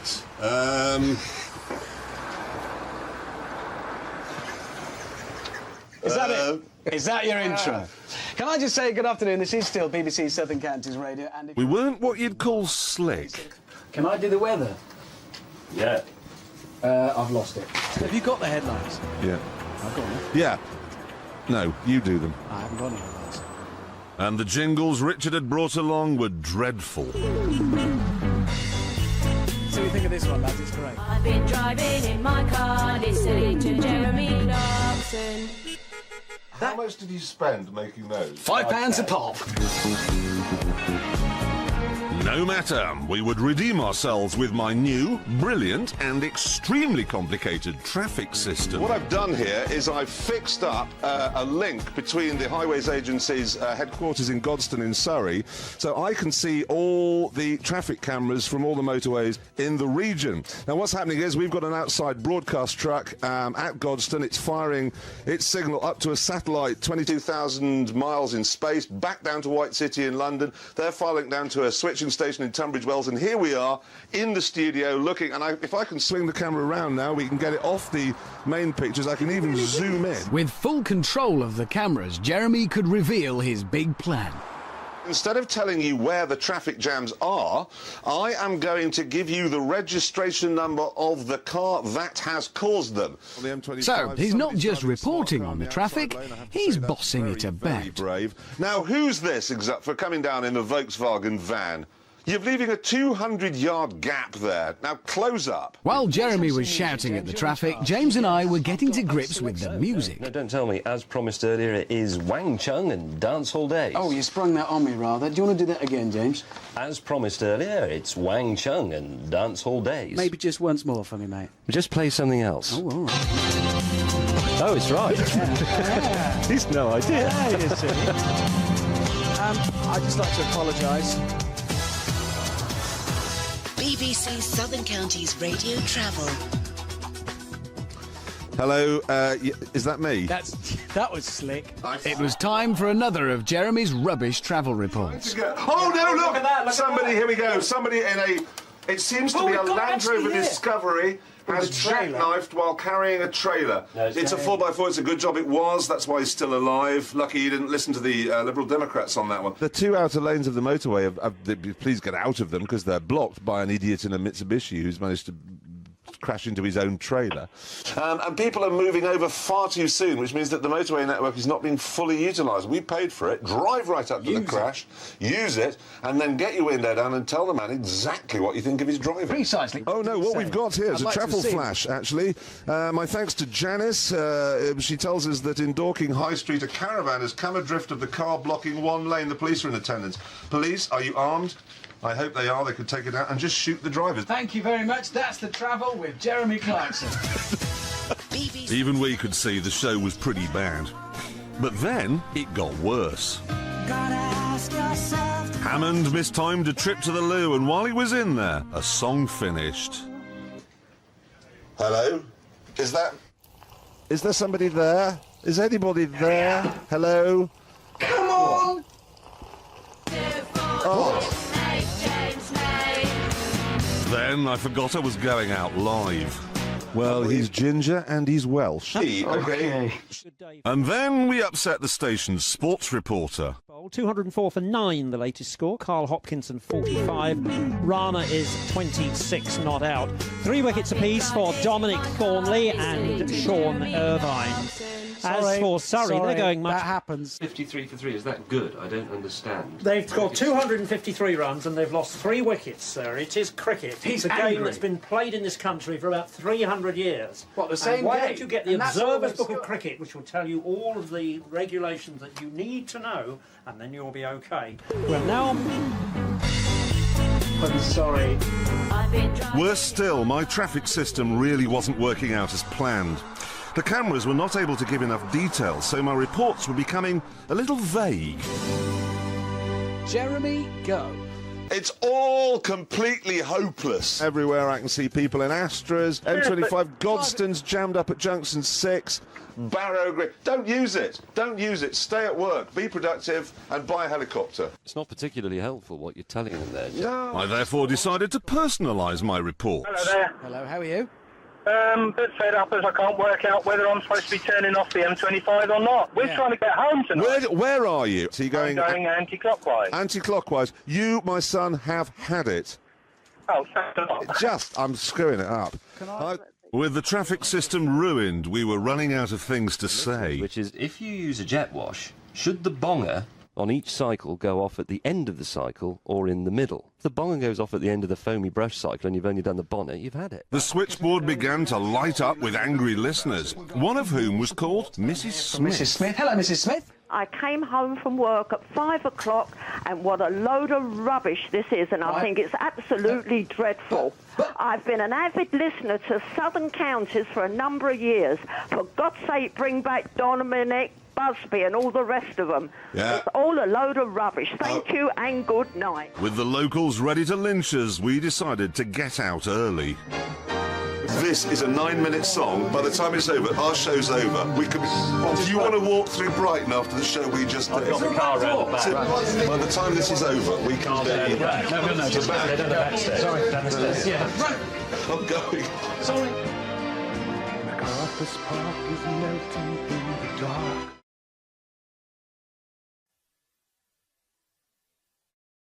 Нет, я не шпион, я умоляю.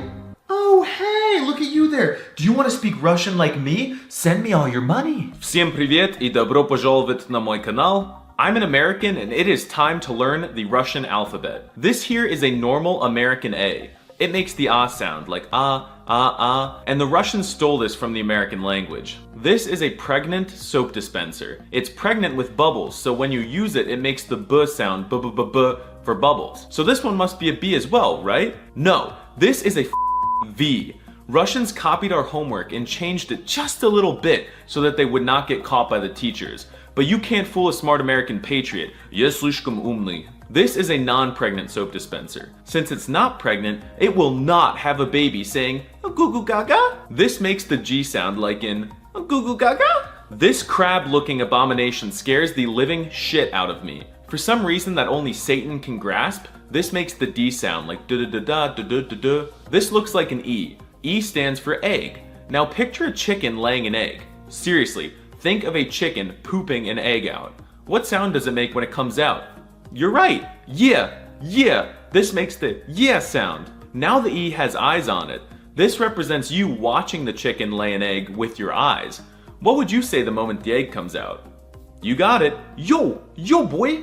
This is the yo sound. Yo. This is the handsome Squidward of Russian letters. I am not gay, but I am attracted to it.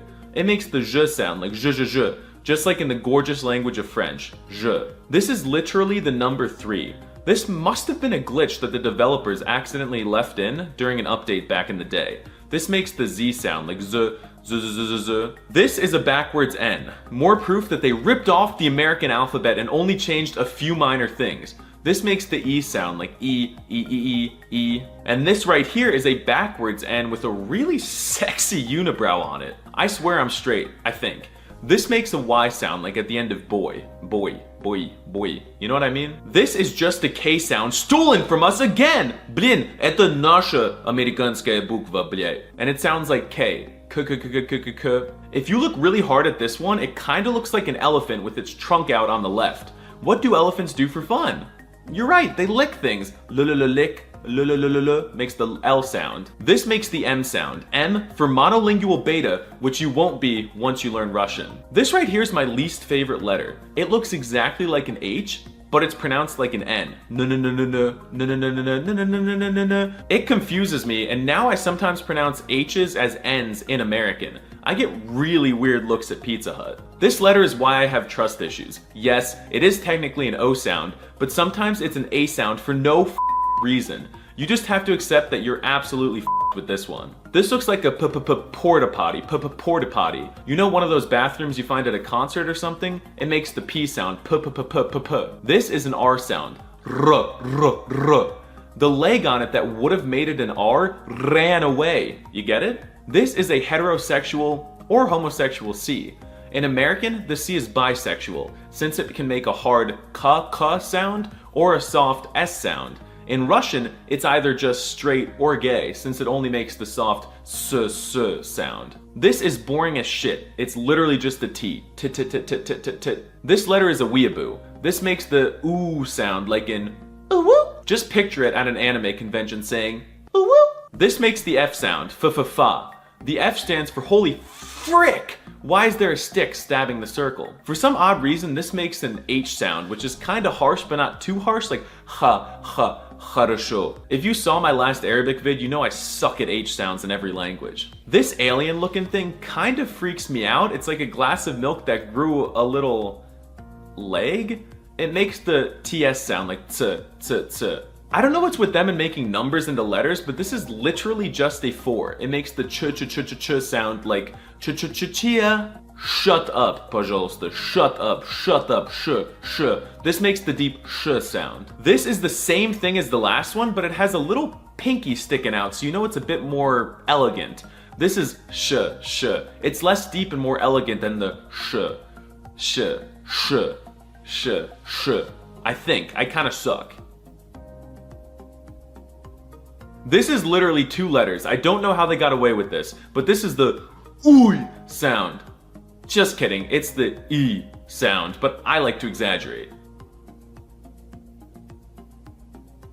This is a bootleg Euro symbol, and it makes the E sound kind of like in the word etta.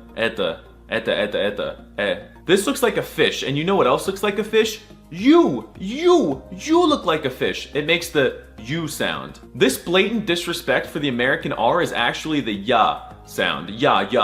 Ya is actually how you say the word I in Russian, so if you didn't know any words, now you do. Now let's see how good you are at reading Russian. Read this word. What? No, that's not how you say it. It's здравствуйте. Did you not learn anything from this video? Maybe you'd be better off learning Mexican or sticking with American, you monolingual beta?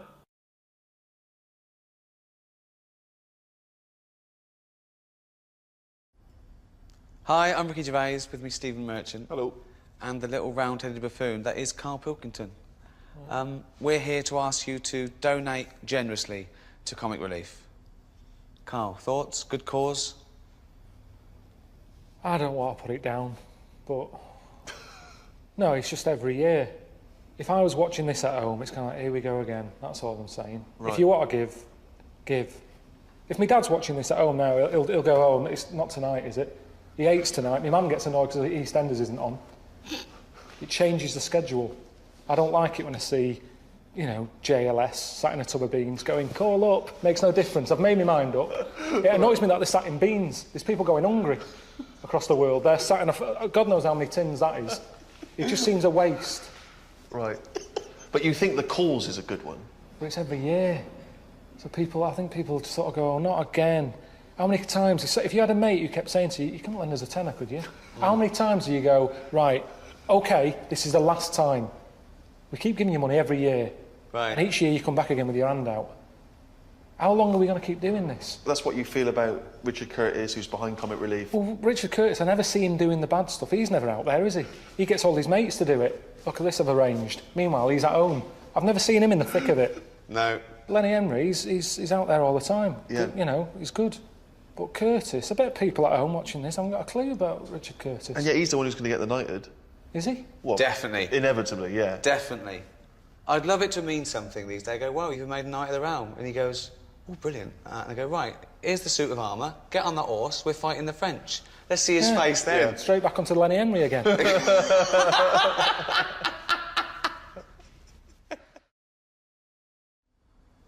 I feel that Karl's perhaps been a bit negative about Comic Relief. Can you give us your appeal for people to contribute to Comic Relief? I just wish they'd focus on one charity. Just one thing a year. They go, this year, we're going to sort that out. And once we've raised money for that thing, we're not going to be knocking on your door again saying, we want some more. Okay. That is it. What should we do? What charity do you want to solve? Everyone sends the money. Well, just something important. In the paper the other day, they'd raised money for a pair of slippers for an elephant. Right, Now, why? I love elephants, Yeah. but it annoyed me. This picture there, 500 quid it was for a pair of slippers. Why? Because he doesn't want to stomp around the house in his shoes. You can't say that. Exactly. You know, and sometimes he wears them over to the newsagent. You shouldn't go out in slippers. They're for shoes in the house. Right. And then that's what happens. It will nip out with them on. Then next year, the elephant needs slippers again. And out again. In the street, there's always people. London, it's a nightmare. Honestly, you'd What, the nip people out. with the clipboard? Yeah, you couldn't avoid them. You cross the road, there's another one there. What am I going to do? I mean, a lot of the time, I think it's harder if you're a woman, a young woman, because the bloke's got them things on, Greenpeace or whatever, deafkids.com, and they normally approach young women and they use it as a bit of a chatting up thing. You know, look at me, I'm a good bloke, doing a bit for charity. It's always with a good-looking woman, not like some toad-looking woman. He's always a good looker. Now, why is that? There's no evidence that says a good-looking woman's got more money. If you're watching this and you haven't been stopped regularly to give charity, you probably look like a toad. Red Cross, they've got more out of me. They keep calling up now they've got my number. Whenever there's a problem in the world, that phone isn't for me anymore. It's no use for me. It's just like the sort of Mother Teresa line. She's dead, who else can help us? Well, we've got Carl's number, give him a call. He's got a few quid. Honestly, that's how it seems every time. But I've told you, help the aged. You sign up, you give them your bank details. You're going to be looking after Edna. And they give you a little picture of Edna. She's sat there with one of those sort of pennies on. It tells you what it's going towards. Pay you £10. That will go towards keeping Edna warm, right? Get another pack, about a month later, open it up, there's Edna, she's got a tan. So that's what they're doing with the money, not just keeping her warm, popping the gas on, sending her away on holiday. If they sent me a letter saying Edna's going on holiday, I'm not putting money towards that, I'm paying for a gas bill. And that's what puts you off charity. The more you find out, the more you sort of turn against it. So you're saying could be a con? Well, you do have to be careful with a lot of charities. Yeah, I'm sure this one's legit and money's going to the right places, but you never know. Now, I understand the cynicism. It's a drop in the ocean. It doesn't solve anything. It's people showing off on telly, right? Trying to get a bit of kudos, whatever, right? But what is nice is the ordinary people who do give so generously, and they're moved, and they might not have a lot of money themselves. Even people on welfare benefit, they're on the dole, or they haven't worked, they hand over a fiver to someone. Isn't that heartwarming? People on the dole hand over money? Yeah. Well, that's easy. That's not their money to give away, is it? No, it is. You give me some of your money, I'll give it away. That's easy. It's when you've been working all week, got a boss moaning in your ear, quick, we've got to get this done, can I have holiday? No, you can't, we've got a deadline to meet. But I've booked holiday now, my wife wants to go away, we've got a big order on plumbing supplies. What's the order coming in? It's a big order from abroad. What do they want? Extra U-bends. Oh, come on, how many U-bends do No, we we need to get it done. But it's Get Friday. back to work, right? Now, you need a holiday more than anyone. If they're on the dole, they're not stressed out. It's not their money. I can give money away that isn't mine. Carl, what do you make of Comic Relief Night itself? Do you watch? Does it make you laugh? I just feel like it goes on too long. You know, and they keep saying, this is the figure, we're after. Let's beat last year's. Well, no, let's not. Let's not beat last year's. Okay. Because then next year you'll want even more. I said, let's have a bit of a lull. An all-time low this year. Let's try and do that. So next year it's easier to crack. I've always thought that. It's tricky, this, because it does look like I'm having a go. No. All I'm saying is, if you haven't got that much money, the money you have got, you spend wisely. Over in Africa, you've got the all-time high, 50 million. Well, let's go mental. No, let's not go mental. Just give them a few million, see how they get on. Right. Give generously, but not too generously, because tonight we want an all-time low. Thank you.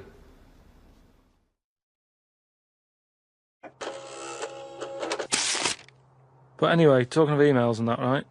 Nick, who's emailed from Australia, right, Melbourne, he's been going on about dolphins and that, problems with dolphins. What problems?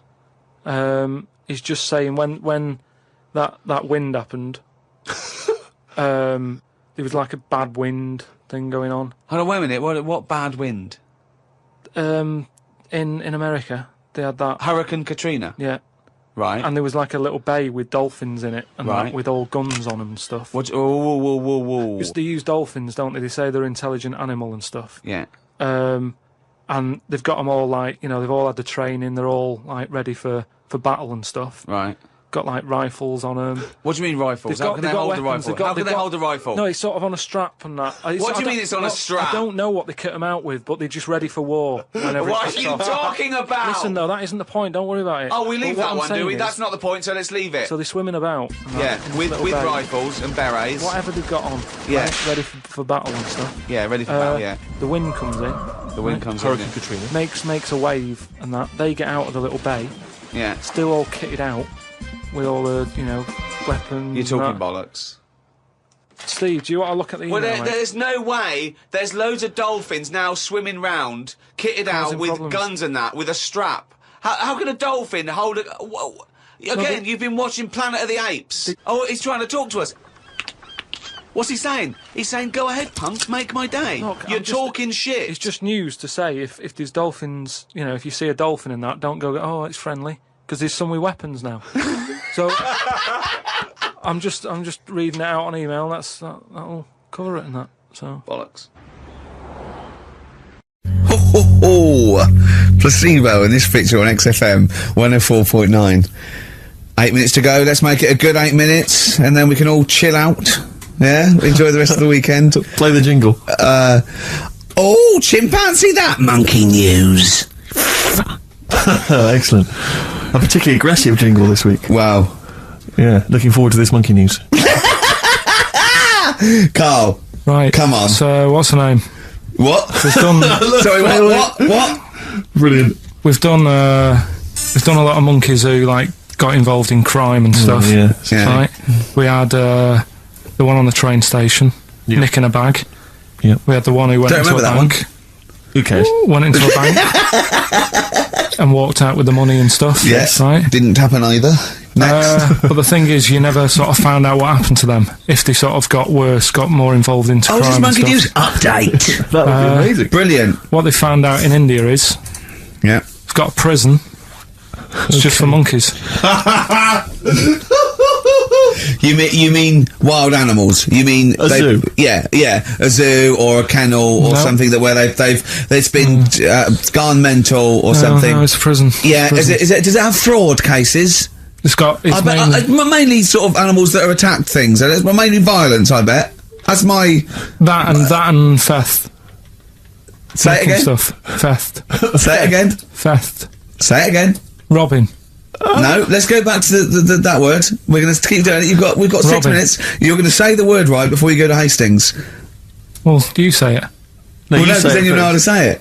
Well, all right, robbing then. It's been caught robbing. Say it again, though. So Who's robbing? Who's robbing? So they've got this prison. Right? This is extraordinary. Say it again. No, you're not going to say it? No, go on then.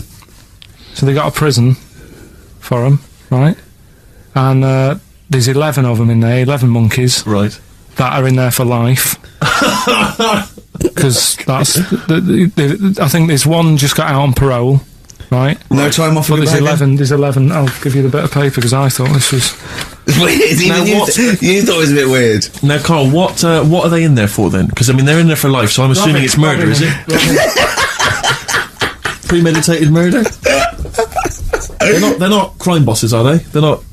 Are they the prostitution and gambling? Are you sure they're not just the pawns and the head sort of like orangutans up a tree going, remember, you don't know me. You're on your own. If I go down, you're all coming with me. You take some of your gorillas down there and sort him out. Oh, the great banana robbery. It's not. I wonder if they get them. Right, go on then. Okay, let me see. Now, I don't know what source this is, as ever. Is it just the back of a fag packet found in a toilet? Well, no, I mean, someone's clearly... If this is nonsense, then someone's clearly gone to a lot of effort, because it does open with the headline, Parole Unlikely for Inmates of Monkey Prison. Yeah! Officials say 11 inmates at India's only monkey jail. Officials? Now, what kind of people work at a monkey jail? Where do you work? It says officials say 11 inmates at India's only monkey jail are unlikely to ever be released. The prison in Patilia houses monkeys apprehended by game wardens in Punjab state for thieving and attacking people. The Daily Telegraph reports how the monkeys at the prison in Monty Bay snarl and glare at visitors from their heavily barred cages. 2 monkeys were released a year ago after exhibiting good behaviour for 18 months in the jail. They have remained out of trouble. Prison can work, that's good. So all 11 monkeys... they were aggressive wild animals that were taken away from the public for their own good. And Robin and that. Wildlife officials believe part of the problem has been caused by thieves training monkeys to help them. Lorry drivers training monkeys as guards for vehicles, and itinerant entertainers using ill-treated monkeys as part of their act. It's the monkey that takes the rap. It's a shame, that, isn't it? That is awful. They didn't know what they were doing, did they? Oh, so there you go. What do you think of that, though, Carl? What would if you could visit them, like Lord Longford or something? What would you say to them? You go there and you get a visit a week or something. You know. So can you get us a video? Right. Do they get conjugal rights? Do you reckon? You wouldn't be interested in that, though, would you? They get what? Would you be happy to give them their conjugal rights? Yeah, would you? Fair enough. All right. Off to Hastings. Off you See go. you later. Right. It's less bad when you know it's old. It was a story about a weatherman who was fired yesterday for having a nude picture of himself on the internet. But that happened 2 days ago. He's probably got another job by now. So old news isn't as shocking. Well, old news isn't news, though, is it? It's olds. What are you doing? Just reading the olds? No, but what I mean is, if someone... Stick the video on of last week's news. I just want to catch up on the olds. Yeah, but then it's still news. News is something that you don't know, isn't it? If someone tells that's you everything to you. That's information, Carl, not news. Yeah. But news is information. No, and the key with news is the word new. No, I don't think it is it? It's just information, but they tell you at 10 o'clock at night. It's like, what information's gone on? Bong. Here's some information. Yeah, that you didn't know before because you couldn't have, because it only happened today. Bong. Yeah, but never mind that. I'll tell you in a couple of days. It doesn't matter as long as you get the same info. Bong. Yeah, we can't call it news, though, because it's misleading. We'd get done. It's called olds. Bong. These are all headlines, right? Vibrating shoes could stop elderly falling. Do you know what I mean? Oh, God. You don't Vibrating shoes could stop elderly falling. Yeah, that's the story. You don't need to read on. That's what I'm saying. Well, right? could you read on anyway? Can't be bothered. Read on anyway. Well, you have a look at that in a bit, right? This is frustrating radio if you're sitting at home. No, well, it's not on. They've turned it off. If you want to know more, you know where to go. That's what I'm saying. That's what they should do in the news. Get the news done in a minute. There's a good story about Iraq. Right. Bong. Look it up. Look it up on the internet. On and over. Give us another bong. Bong. Family sick of living on Butthole Road.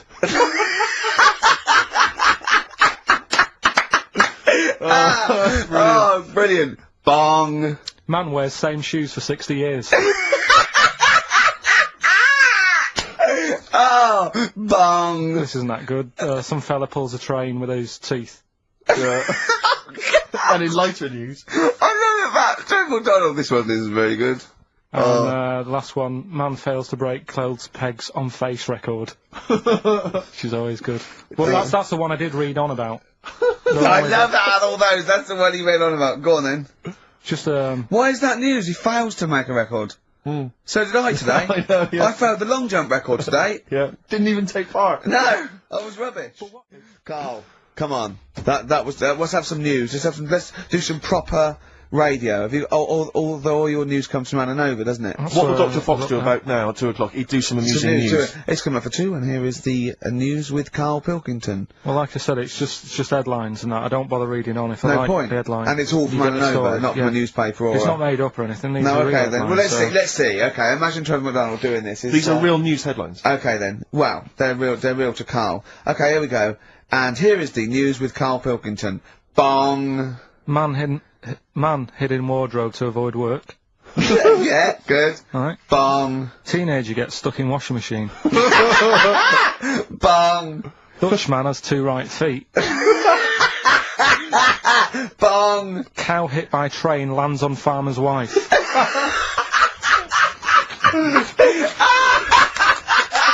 That is the real news to you, isn't it? That's brilliant. Oh, dude. Oh.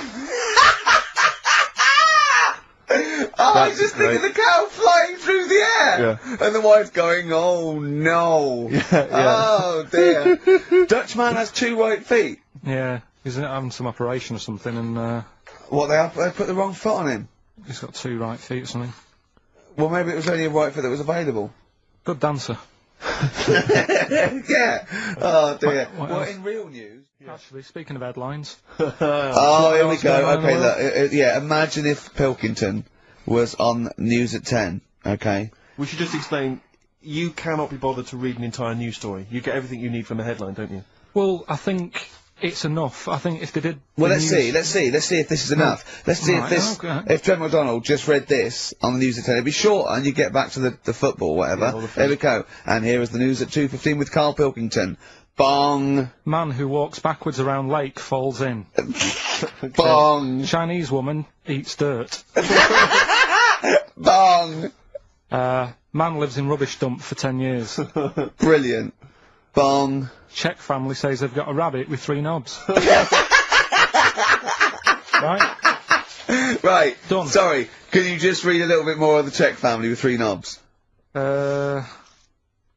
Just about a family. Not read it to yourself. Read it out on air. It's just about... Well, he can't read it to himself. I told him to read it to himself. We still hear it. No, he was, just I could see his lips moving. Go on. Just this fella who, had 3 rabbits. Right, just think of this is Trevor McDonald. Yeah. Okay, carry on, Carl. Okay, oh, here's the news. Right, good, brilliant. Go on. There's a fella, he's got 3 rabbits and that, and then, he checks them out, right? Yeah. 2 of the rabbits have got 2 knobs each. Right. And he goes, that's a bit weird, isn't it? Sure. And they're throwing them around, sort of, showing them around the family and stuff, saying, look at that, that's weird. Picks up the 3rd one, it's got 3. Yeah. So, they ate the 2 with 2, because they thought they best keep the 3rd one, because a little bit lucky in that. Yeah. It is lucky. 3 knobs there, yeah. Now here's the sports news, and that's how it would work. Yeah, okay. Alright then, good. What have you got for us, Carl? News headlines? There hasn't sort of been that much going on. Sure. Sort of headline-wise, you No. know. Sure, sure. No, because I look for good headlines and that, don't I? That sort of Yeah. get you interested, like the... Well, then when you're interested, you don't read on. No, I did. Okay, go on.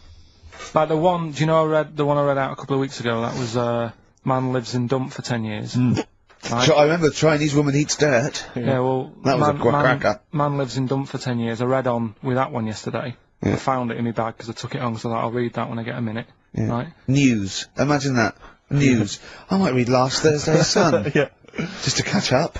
Do you know how he got caught? What do you mean how he got caught? He lived in a rubbish dump. Well, what's up he with lived that? in a rubbish dump. What's No good? one knew he was there, right? Yeah. He was living off food that had been chucked away. He said a lot of people chuck away stuff that isn't off, so you can survive on that. He had a nice little place to sleep and that, and an old mattress, that was alright and stuff.